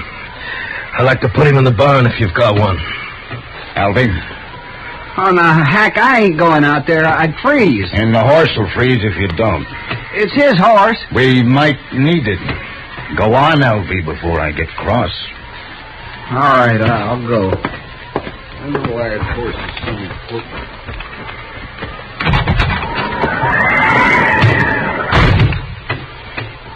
Alfie's a good boy. He'll put your horse up. Thank you. Supper's about ready. Leave it. I want to talk to our friend here first. Maybe we won't have to feed him. Potatoes will get mealy. They better not, that's all. I'm right curious about you, mister. I've noticed that. I'll blow your guts all over the wall. You make fun of me. Don't get me mad, mister. I got the shotgun. The meat will be boiled to shreds if we don't eat soon.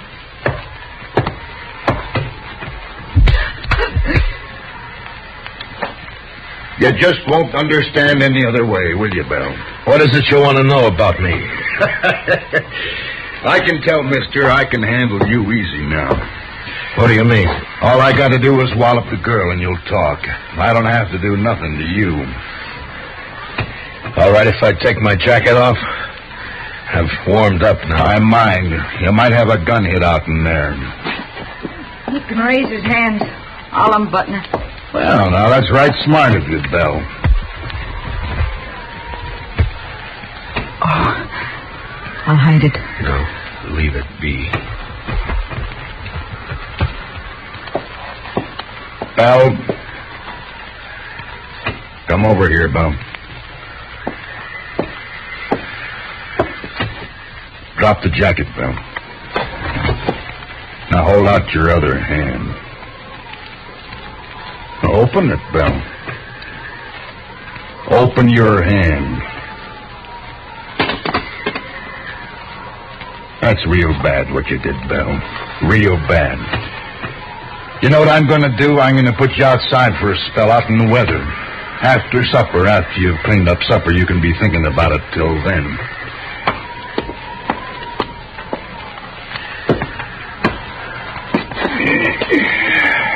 United States Marshal. You're in bad company, Marshal. You shouldn't have come here. Oh? It looks to me like I sort of struck gold coming here. Now, why do you talk like that, Marshal? I still got the shotgun. Let me get that stove. Seems like it's getting colder and colder. You didn't see any sign of nobody outside, did you, Alvy? What? Who? Somebody might have come along to cover the marshal here, that's all. Marshal? What marshal? Me. I'm a marshal, Alvy. Shoot him, Hack. Shoot him. Shut up and answer me. Was there sign of another horse, footprints, anything like that? I didn't see nothing. Maybe you didn't look. Would I have walked in here the way I did if I'd been after you people? Maybe your head got muddled with the cold. Where'd you ride from, Marshal? Hayes City. Left there this morning. It was a fool thing to do with a blizzard coming up. Maybe. Did you think you could get the jump on us easier in a storm? Was that it, Marshal? Yeah. You knew we'd be trying to keep cozy in here. I'm curious, Hack. What are you and Alvy on the run for? Don't you tell him, Hank. I don't trust him at all. Alvy, it'd be mighty dull without you, boy. Don't laugh at me, Hack. Now stop it. I don't like laughing. You know that, Hack. And don't you do it no more. I got ways. Yeah, I seen you and your ways. But don't try 'em on me, Alvy. Maybe I won't. Look, Alvy, now you don't understand. It's all right to tell the marshal about us. He ain't going nowhere. No? No, of course not. We'll kill him, Alvy. We'll kill him and bury him somewhere. Sure. Now, why didn't I think of that? Because I do the thinking for us, Alvy, that's why. Now, what was it you like to know, Marshal? Stop playing games, Hack. Me and Alvy are wanted for murder.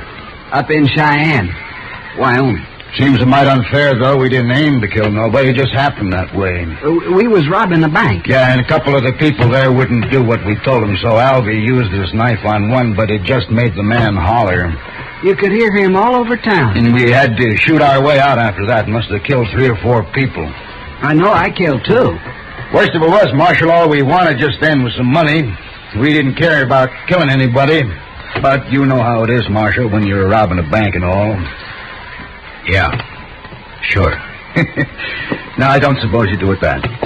Anyway, we're wanted for murder, and we didn't even get any money. Nary a dollar. So we rode out here and lighted for a spell. I see. What about Belle? And whose place is this, anyway? My place, now that Pa's gone. You mean you were living here alone? No. They killed your pa, is that it? Yes. How long ago? I don't know. Maybe a month. Yeah, it's been about a month, hasn't it, Alvy? 35 days. There, you see? Alvy always knows just how long everything's been. No, that's fine. Tell me what you do with him. Who? The old man. Oh, we buried him out back. We couldn't afford a funeral. Could we, Alvy? Hack, we told him that. Now let's shoot him. No, I've been thinking it over. People in Hayes City know he started for Dodge, and when he don't show up, they might come looking for him. But you said we'd bury him, Hack. That's what you said. Yeah, that's right, but we can't bury his horse, too. Not in this ground. It's froze solid. And if we turn the horse loose and they find it and can't find the marshal's body, then they'll suspect something. You're pretty smart, Hack. Too bad you don't know enough to stop killing people. Too bad for you, anyway. Well, what are we going to do, Hack? I'm getting hungry. That supper won't be fit to eat. Shut up! One more word out of you, Bella, and I'll whoop you good.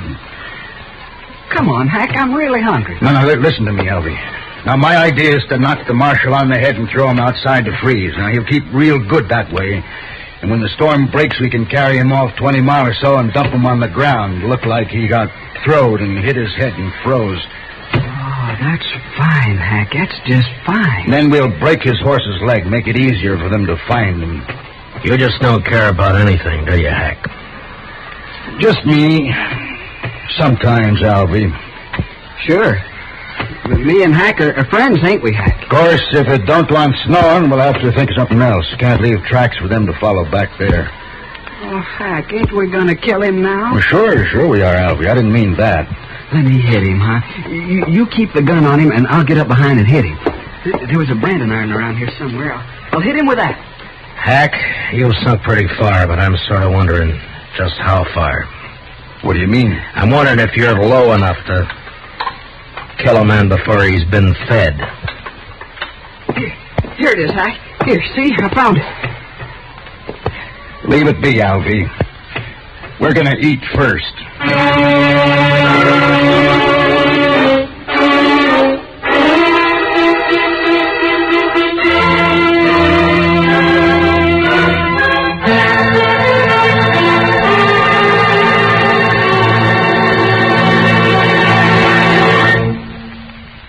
We will return for the second act of Gunsmoke in just a moment. But first, this Sunday night, Lionel Barrymore is your host and Joseph Cotton the star on Sunday Night Playhouse's gripping historic drama based on the life of Peter Marshall.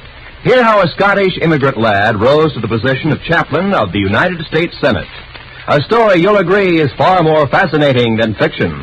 Remember, it's tomorrow night when Lionel Barrymore introduces another Sunday night playhouse on most of these same CBS radio stations. Now for the second act of Gunsmoke.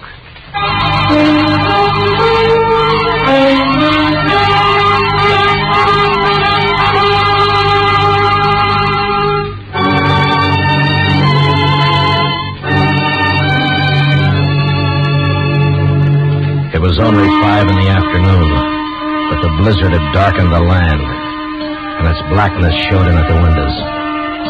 Here and there along the walls of the ranch house, tricklets of snow blew in through the warped timber. In the kitchen, Hank sat directly behind me while I ate. Later changed places with Alvy and fed himself heartily, as though he had nothing at all on his mind. Hank was just a nerveless brute, born with no conscience at all. His intelligence was the instinct of an animal that snapped at or killed whatever got in its way of survival. Every living thing was his enemy. And Alvy? Well, there was no way to figure Alvy.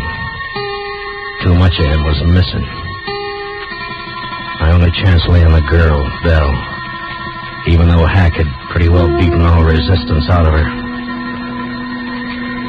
Supper was over soon enough, but Hack seemed in no particular hurry to get on with his plans. You've eaten better food on the trail than that. Can't blame me for it. Get it cleaned up, Belle. You can talk your head off when you're outside alone, and you're going outside. I'll learn you to heal if I have to break your neck. No, don't do that, Hack. Not till we're ready to pull out, anyway. Why? Well, I ain't gonna do the cooking. Well, I hope not. I've eaten your cooking. My sister was a good cook. Yeah, we should have brought her along, Alvy. No, I don't like her. Where are you from, anyway? Which, me or Alvy? Well, you to start with. Wyoming, place called Crowheart. I didn't stay there long, though. What about you, Alvy? Yeah, where were you born, Alvy? I never did know. Republican River. That's not a place, you fool. Well, that's what they told me. Republican River. They always lived in a wagon, my ma and pa. Had a lot of kids, too. Of course, most of them died. I'm about the only one that made out any good at all. And you did fine, Alvy, fine. Give me the shotgun. All right, Marshal, let's get back by the stove while Belle cleans this mess up. Shall we hit him and throw him out to freeze up now, Hack? Not yet. I want to punish Belle first. You know, someday you're going to get caught without that shotgun, Hack. Somebody's going to tear you apart. That's fair enough, Marshal. Give me a fair chance at you then, huh? Bare-handed? No. Oh, you're bigger than I am, Hack. Might be fun for you. I don't know nothing about fun. I ain't gonna kill you because it's fun. Oh, come on, Hack. I want to go to bed. Belle, come out here.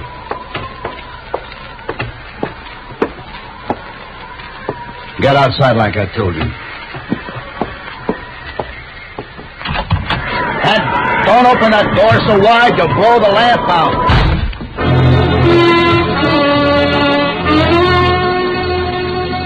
Belle had walked through the room and out the door without a glance at any of us. I figured she'd go down to the barn where she'd be all right for a little while anyway. But I knew I'd have to make a move soon. I sure wasn't going to sit there like a fall hog and let Alvy knock me in the head whenever he got ready. But it didn't take much more sense to try to jump Hack in that shotgun and let him blow me all over the place. It was a beggar's choice, and the more I thought about it, the madder I got. Hack, I'm sleepy. I'm going to hit him and go to bed.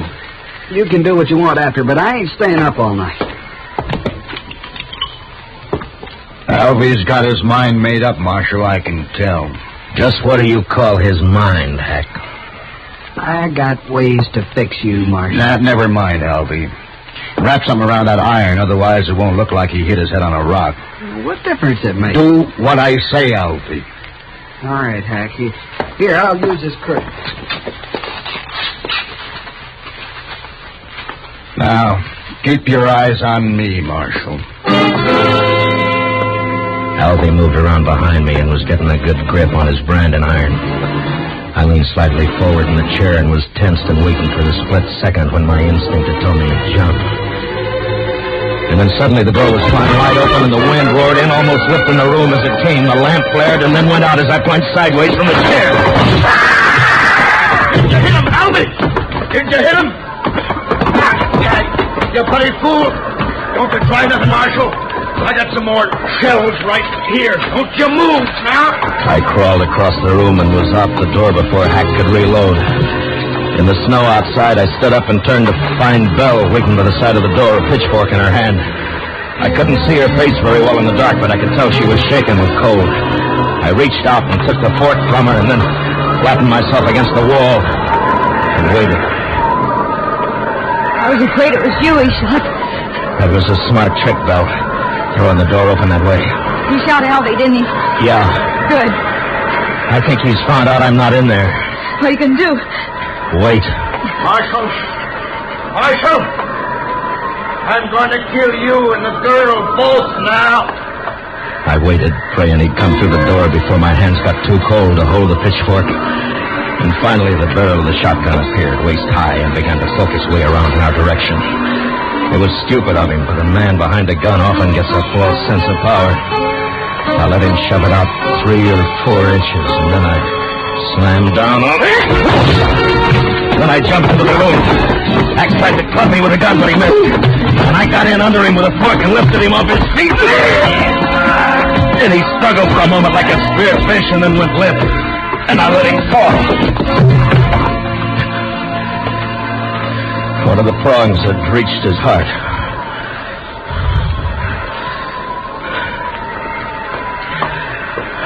Did you get him, Marshal? Is he dead? Yeah. Light the lamp.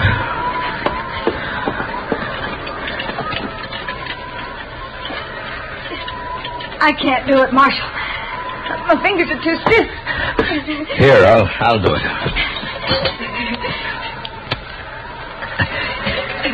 There.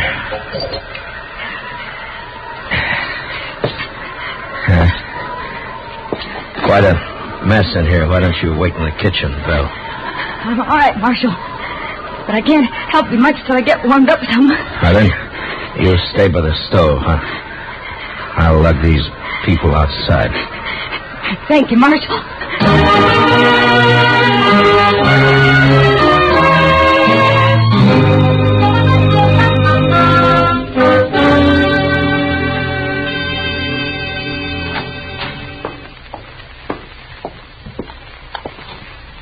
Marshal?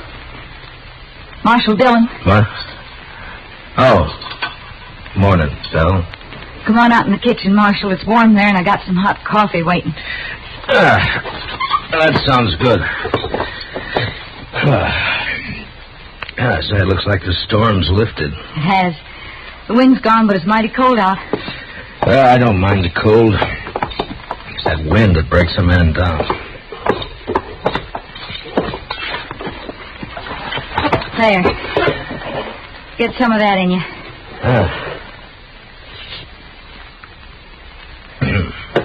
Well, you make mighty good coffee, Belle. Tell me something, Marshal. Tell me the truth now. Oh, sure, Belle. What is it?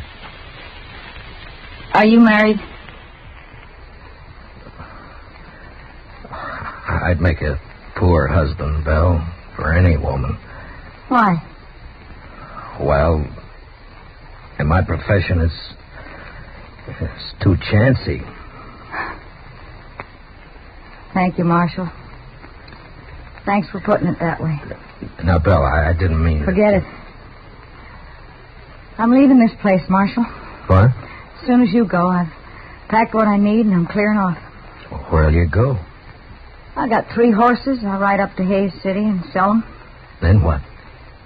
I'll buy some pretty clothes and I'll find a place. Won't be hard after this. I wish I could help you, Belle. You have. Oh, but I mean... I can take care of myself, Marshal. I just want to get away from here, that's all. Sure. I'll stop at the nearest ranch and tell the men to come over here and take care of Hack and Albie as soon as it warms up. Whatever you like, Marshal. Well, goodbye, Belle.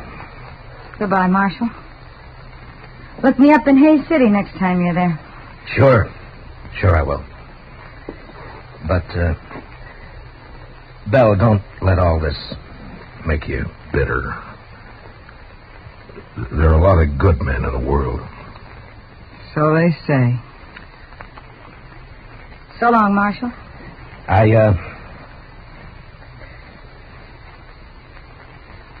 So long, Belle.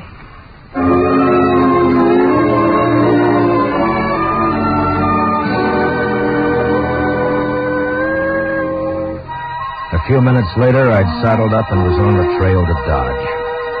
The sky was low and a slate gray all over, but there was no wind. The blizzard had gone, leaving the land still and white and bitter cold. There wasn't a sign of life anywhere. It was like riding through a vast tomb. I found myself feeling like a trespasser, as though something had gone wrong, and I wasn't supposed to be there at all.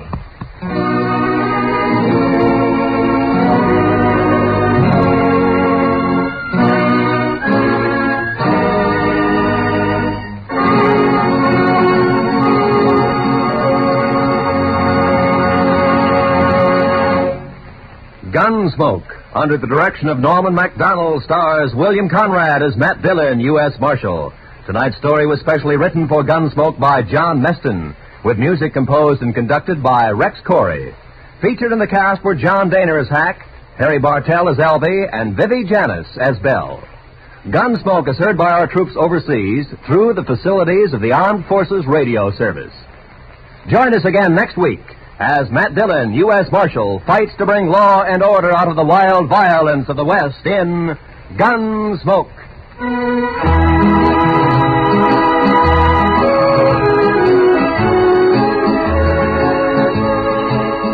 Starts this Monday, a new run for Road of Life, returning to CBS Radio to join the rest of your daytime listening favorites at the Star's address. Road of Life, telling the day-to-day story of surgeon-scientist Dr. Jim Brent, will keep your interest at a high point every Monday through Friday on most of these same stations. Remember, starting this coming Monday, Road of... Tune right here to HOJO Radio for more classic old-time radio.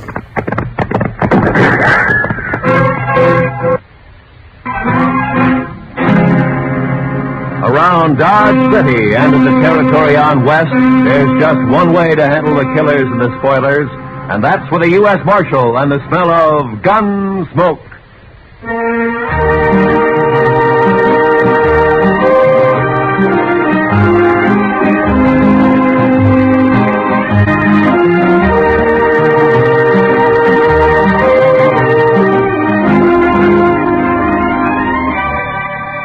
Gunsmoke, starring William Conrad. The story of the violence that moved west with young America. The story of a man who moved with it. Matt Dillon, United States Marshal.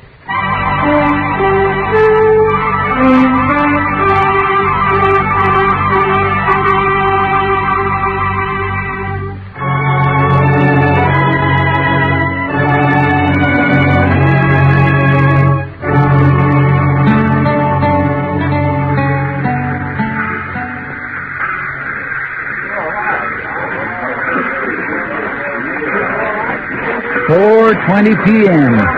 We got in right on time, Mr. Dillon. Yeah, the railroad's getting better every month, Chester. Looks like they're going to civilize this prairie yet. Well, I'm glad to hear it. All right, let's go. Well, Abilene sure don't change much. Looks about like it did the last time I was here. Now, we're getting most of the cattle at Dodge now. The boom's leveled off here. Still a rough town, though, I suppose. You think he'll put up a fight? I don't know, Chester. He's pretty mean from all reports. He may. We'll try to avoid it, though. Of course, we're only guessing. Anyway, he might not even be here. Well, he always heads to Abilene when he gets in trouble. It's his hometown. He'll be here. And one good thing, it's Bill Hickok's town, too. At least we'll have the local sheriff on our side for once. I suppose that's some help. Some help. I'd rather have Wild Bill along than anybody I know. I suppose. Chester, what's the matter with you? You're acting like a man at his own funeral. Mr. Dillon, I've had an uneasy feeling ever since we left Dodge. Kind of a hunch, you might say. It's nonsense. They're going to pick up a killer and take him back for trial, and that's all. Maybe. And maybe not. Look, Chester, any man who lives by a gun knows down inside that he's going to die by one someday. But if he's got any sense, he keeps from thinking about it. Of course, he can't help getting a hunch now and then. I had plenty of them myself. Mostly wrong. Come on, Chester, let's walk down to the Last Chance and I'll buy you a drink. As a matter of fact, I'll buy us both a drink.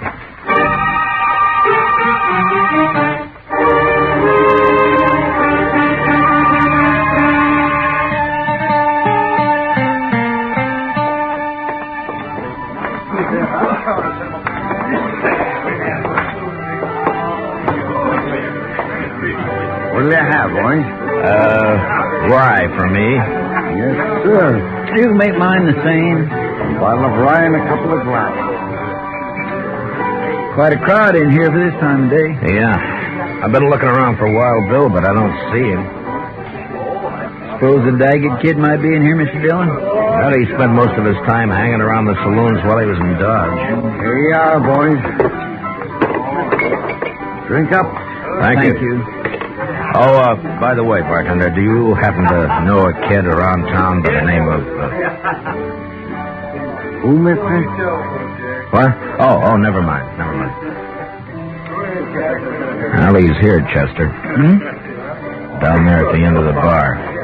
Yeah, that's him, all right. Well, sir, Mr. Dillon? He's what we're here for. We gonna wait for Mr. Hickok? No.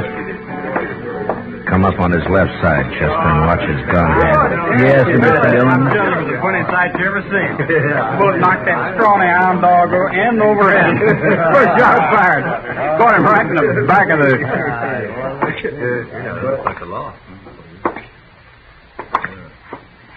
You're Jack Daggett, aren't you? That's right, mister. What about it? My name's Dillon, U.S. Marshal from Dodge. You're under arrest. You're kind of out of your territory, aren't you? Marshal's territory's anywhere. I'll take that gun of yours now. You will, huh? All right. Drop it. Drop the gun. Let go of my wrist. The gun. Drop nothing. You heard the Marshal? Go on. That was easy, Mr. Dillon. A lot easier than what I thought it'd be. All right, Chester, put the cuffs on him. Yes.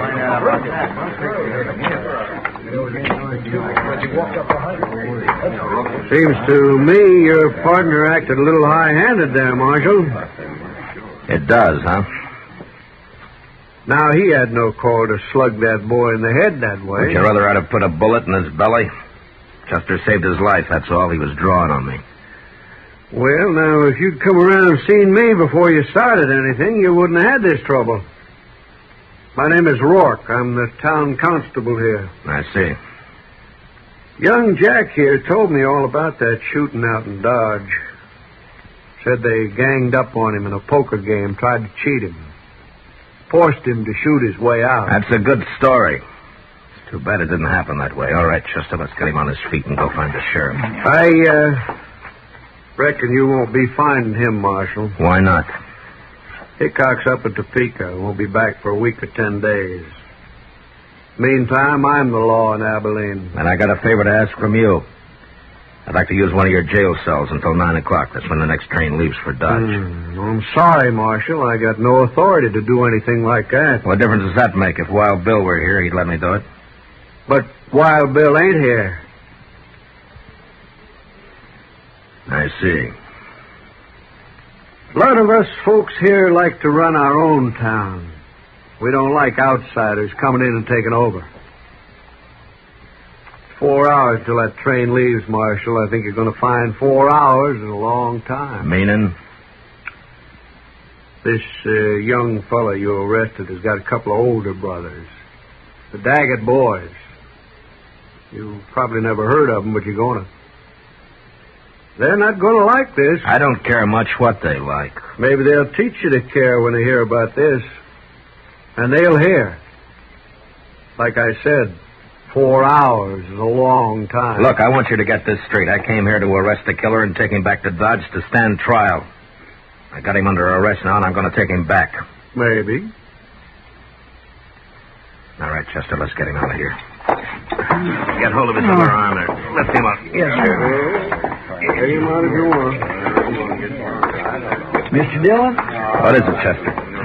Maybe it was too easy.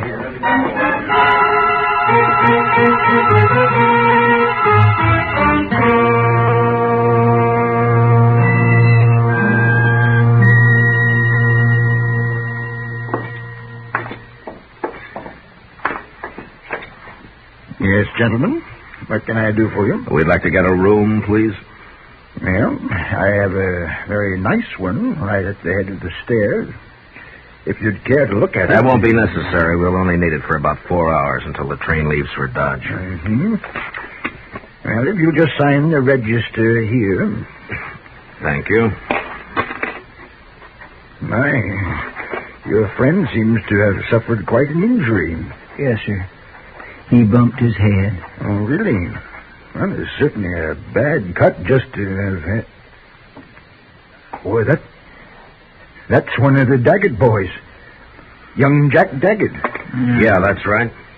I got him under arrest for murder. Now, where's the room? You arrested Jack Daggett? Right here in Abilene? Yeah. You said the room was up... And you're planning to keep him here at my hotel for the next 4 hours? Well, I can't stand out there on the street with him. Marshal, do you know what's going to happen when the Daggett boys hear about this? No, but I understand they may not like it very much. May not like it.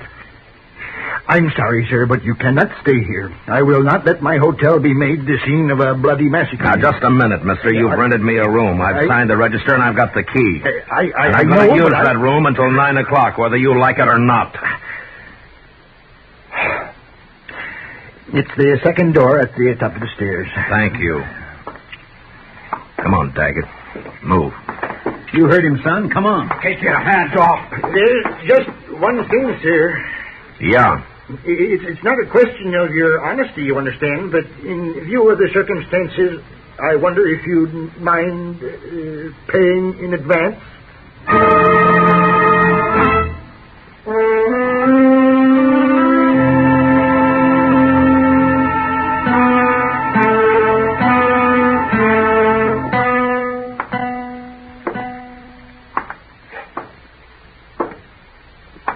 What time is it, Chester? It's 6:23, Mr. Dillon. I thought it was later than that. Yes, sir, I know. He goes pretty slow when you're waiting for something like this.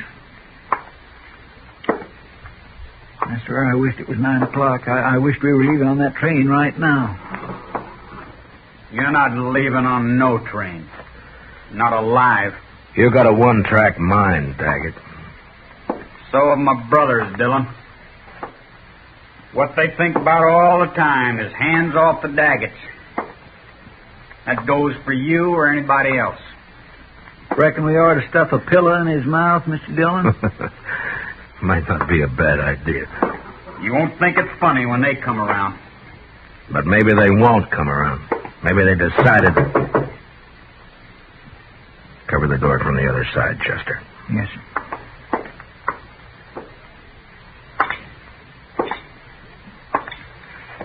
Yeah, who is it? It's me, sir. The clerk. What do you want? It's the Daggett boys. They're across the street at the last chance right now. And you're hoping I'll go over there instead of waiting for them to come here, huh? Well, All right. I'd rather jump them than have it the other way around. Chester, I guess we'll go over and have a talk with him. What about him? No, he's cuffed hand and foot to a pretty solid iron bed. I don't think he's going anywhere. Bet on it. You ready, Chester? I'm ready whenever you are, Mr. Dillon. All right, let's go.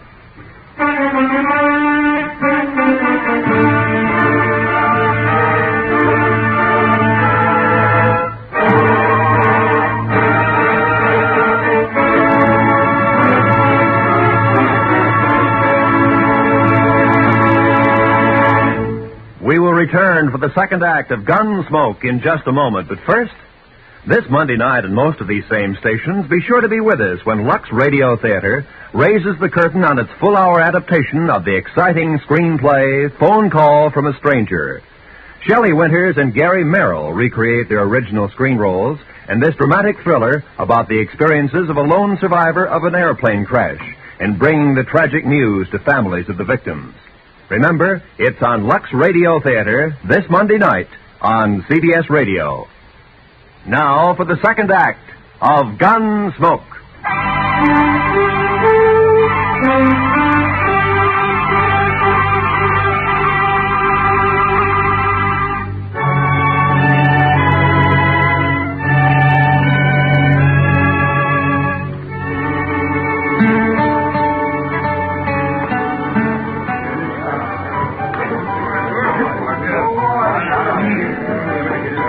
That must be them, Mr. Dillon. Across the room there. Yeah, I guess so.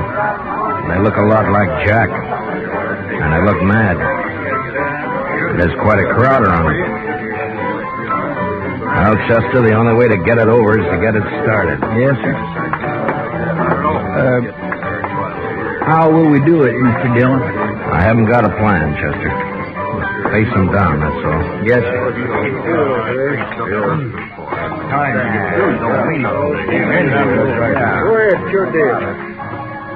You the Daggett brothers?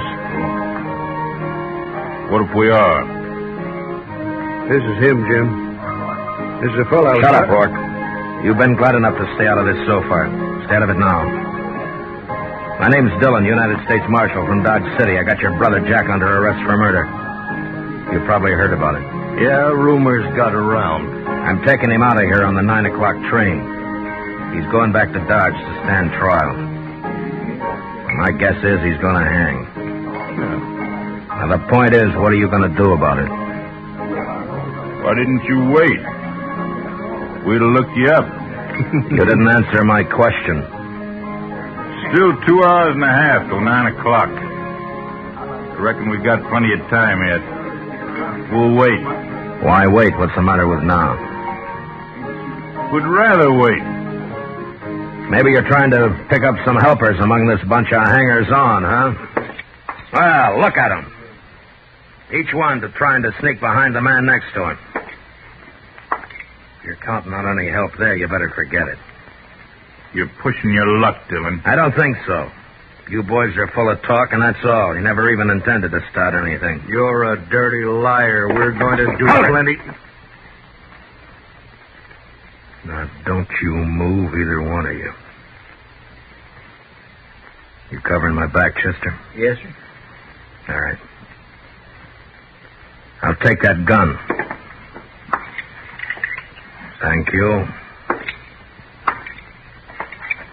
Yours, too. Sure. Sure play, Dillon. Where it stands now. Thank you. Here, Chester. Kick those back onto the tables. Yes, sir. All right, folks, just leave them lay, please. Don't nobody touch them. Here, Chester. Now hold on to my gun. All right, Mr. Dillon. Now just keep them off my back. Yes, sir. You. Come here. Sure.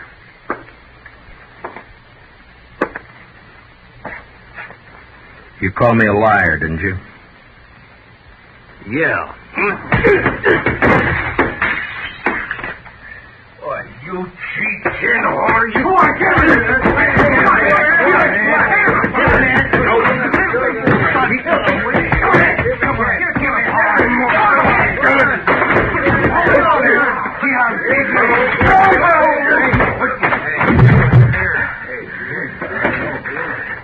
thought you Daggetts were tough. Hey, watch this. All right, you. You're next. I'll wait, Marshal. I'll get to you later. You're a no-good coward, Daggett. All right, Chester, I'll take my gun back now.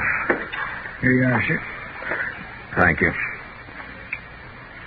All right, boys, the show's over. Unless, of course, one of you'd like to take up where the Daggetts left off. Any one of you still figuring on helping them try to take my prisoner away from me? No? I didn't think so. You're all fine, upright citizens now, huh? A pride and joy to Constable Rourke here. That's enough, Dillon. I thought I told you boys the show was over. All right, get out. Go on, get out, all of you. Move!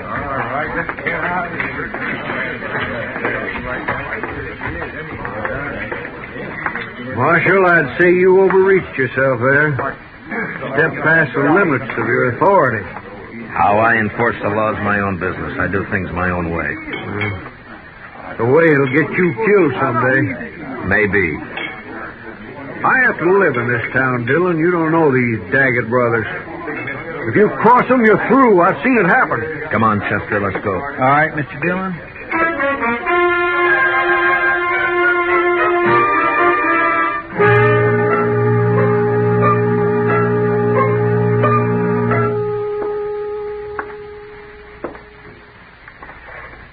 What time is it, Chester? It's 7:45, Mr. Dillon. Yeah, the time's dragging. Yes, sir. It's still an hour and 15 minutes till that train leaves. What difference does it make? You're not going to be on it. Neither one of you are. The way I'm figuring, Jack, we'll all three be on it. You wait and see. You never get to that train. My brothers will take care of you. I don't seem to be in any hurry about it. You wait. I sure do wish I hadn't had such an uneasy hunch about this trip. Forget it, Chester. They'll stop you. You just wait.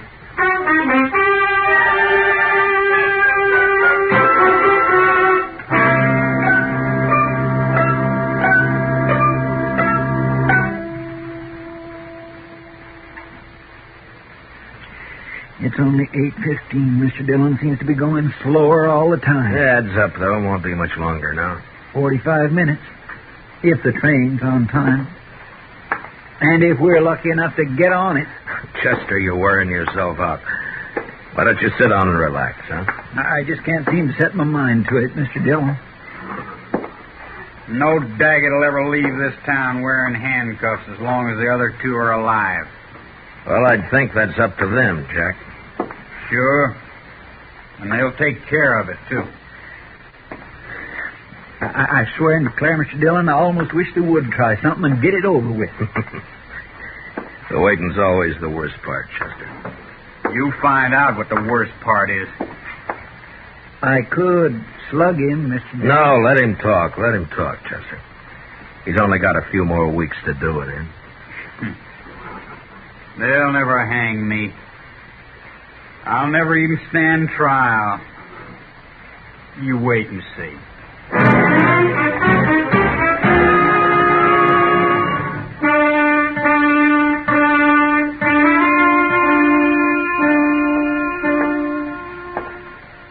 Chester? It's 8:30 exactly, Mr. Dillon. All right. Let's get started. A little early, isn't it? Won't take that long to walk from here to the station. It might if we have trouble. Yes, sir, I guess it might. You'll have trouble, don't you worry about that. Jack, why don't you get on a new subject? How are we going to take him, Mr. Dillon? Just drag him? If he wants it that way. Otherwise, he'll walk handcuffed to my left wrist. Keep him covered, Chester. I'll unlock these cuffs and get him loose from the bed. Yes, sir. Dillon, if you're smart, you leave me here and run while you still got the chance. Well, I've never been smart enough to run yet. Stick out your right wrist. All right. On your feet. Come on. You can put your gun away, Chester. Starting now, he's only going where I go. Now, come on, Jack. We got a train to catch.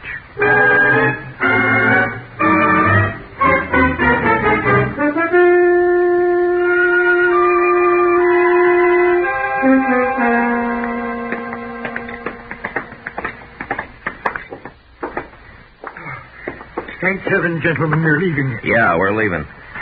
And I want to thank you for your wonderful hospitality. I'll be glad to recommend your hotel to anybody who plans to stop over in Abilene. Oh, I hardly know what to say, Marshal.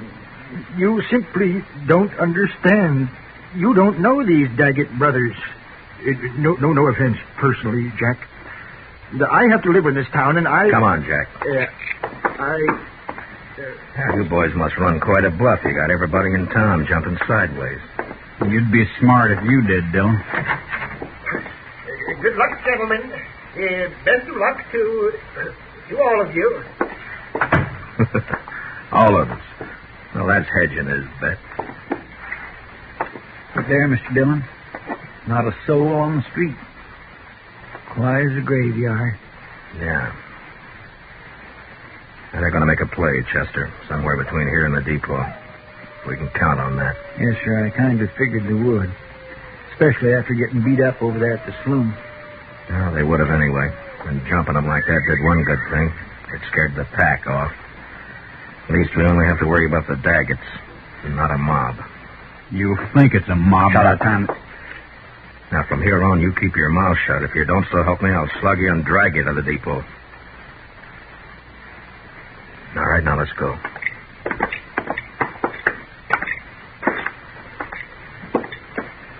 After not a soul. I never thought I'd see the main street of Abilene deserted at this time of night. Not deserted, Chester. They're inside, behind the shutters. But at least they're staying out of it. I wonder if coyotes are as lonesome as they sound, Mr. Dillon. They couldn't be, Chester. Watch that left side up ahead of us, sir. It's pretty dark along there. Yes, sir. They might jump us from behind. I don't think so. Too many people watching. They gotta keep up their reputation. I hope you're right. Chester, there at the corner of the bank, somebody moved. Across the street, too. In the shadow. Take the one in the shadow, Chester. Yes, sir. There's one down, Chester.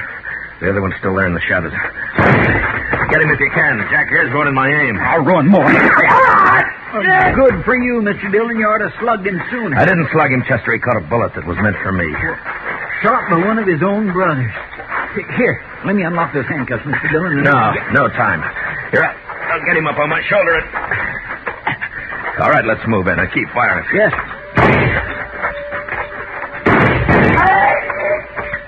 Hold it, Chester. I guess we got the other one. Here, let me get him off my shoulder. Get these handcuffs off.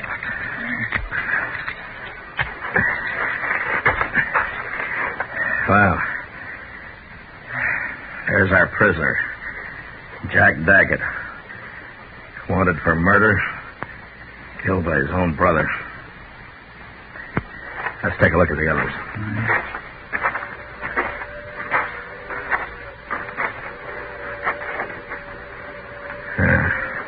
Three men dead. Look down the street there, Mr. Dillon. They're all starting to crawl out of their holes. Sure. They're all on our side now. Oh, come on, Chester. The train's coming. I gotta get on it and get out of here. Yes, sir. Let Rourke clean up this mess. He ought to be good for something. That sounds more lonesome than the coyotes. Gives a man the creeps. Yes, sir, it sure does. Well, you were wrong about that hunch of yours, Chester. It wasn't us. Not this time.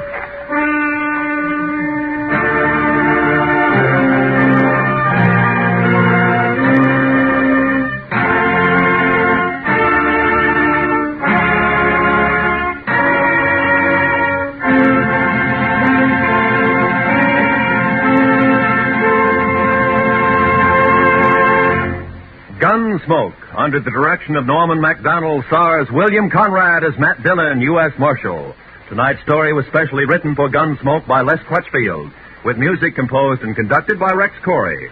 Featured in the cast were Sam Edwards and Barney Phillips, with John Daner, Tom Tully, Larry Dobkin, and Jim Nusser. Parley Bear is Chester. Gunsmoke is heard by our troops overseas through the facilities of the Armed Forces Radio Service. Join us again next week as Matt Dillon, U.S. Marshal, fights to bring law and order out of the wild violence of the West in Gunsmoke.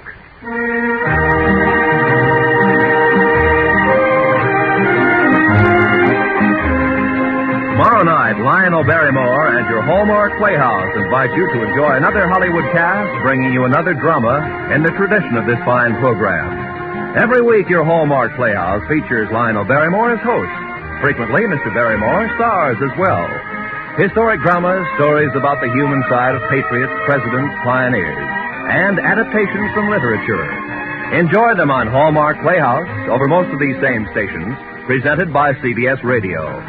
This is Roy Rowan speaking. And remember, for thrilling dramas of escape, listen Sunday nights to the CBS Radio Network.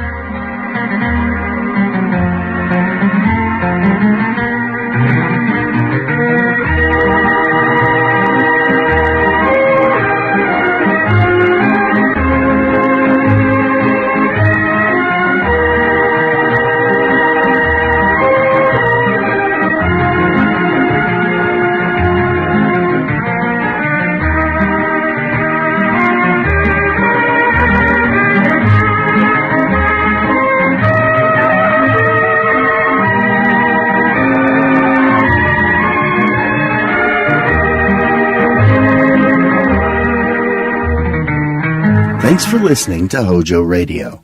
We'll be back again very soon.